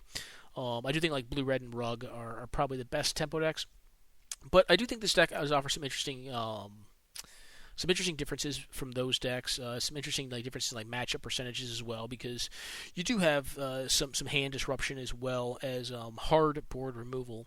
So yeah, it does have some range to it, and I think the ninjas are pretty cool too. I think they actually work a lot better than I expected them to work. I'm not running all of them, but I think the 2 that I'm running are very strong. And when you get a chance to hit with them, with this volume of flash creatures, it's not very hard to do so, and you get a lot of free cards off of it, and you kill folks pretty quick. So anyways, guys, I hope you enjoyed Blue Black Ninjas. The deck tech and the gameplay with it. I think the deck is quite good, actually, a lot better than I expected, and I think if you were to take it to a tournament, you could win with it. If there was a significant amount of aggro decks in your meta, you probably wouldn't, but you still have pretty decent range against those decks as well, kind of with how this shell is built. And if you were in a more aggressive meta, I think you can really adapt this deck, probably add a couple more lands, and become more of a control deck. Cut down some of the creatures, probably cut the ninjas out, and cut down some of the creatures and Bitter Blossoms, and put in more Dead of Nights or Dead of Winters, Damnations type cards, and maybe some Jace the Mind Sculptors and Cryptic Commands and whatnot, and some Mystic Confluences. Then you got a decent blue-black control deck that can really fight well against the permanent-based aggressive decks, the green Stompy that you saw today, your Death and Taxes, your white Weenie decks, probably a little better in that kind of configuration. Against a red deck, you probably just generally going to be in trouble against those. But I do think in general, this sort of tempo-y deck is better against red deck wins than the blue-black control. Just because you're not going to have that kind of time, and this deck can react relatively quickly while still presenting significant pressure during the same time frame it's interacting, due to all the pitch counter spells and the very cheap spells that it's able to cast. So anyways, guys, I hope you enjoyed the content on Blue Black Ninjas. I'm sorry again for the replays. I'm still going to tag all of them, and you're going to get one game matches because that's Moto right now, and I don't do a ton of these live. So yeah, because I tend to just play a bunch of different decks throughout the day, and to do it live would, it's a little tougher to do these live because you don't get games successively, and there's a lot of downtime in between, plus work and whatnot. So, anyways, guys, I hope you enjoyed the content on this deck, and if it's a deck you enjoy, definitely pick it up. Very, very fun to play, a lot better, like I said, than I expected, and I think there's still some room to grow in it too, and you can do a significant bit with it to slide it up and down the scale of aggro control to just true control to mid-range as well. Anyways, guys, enjoy and take care now.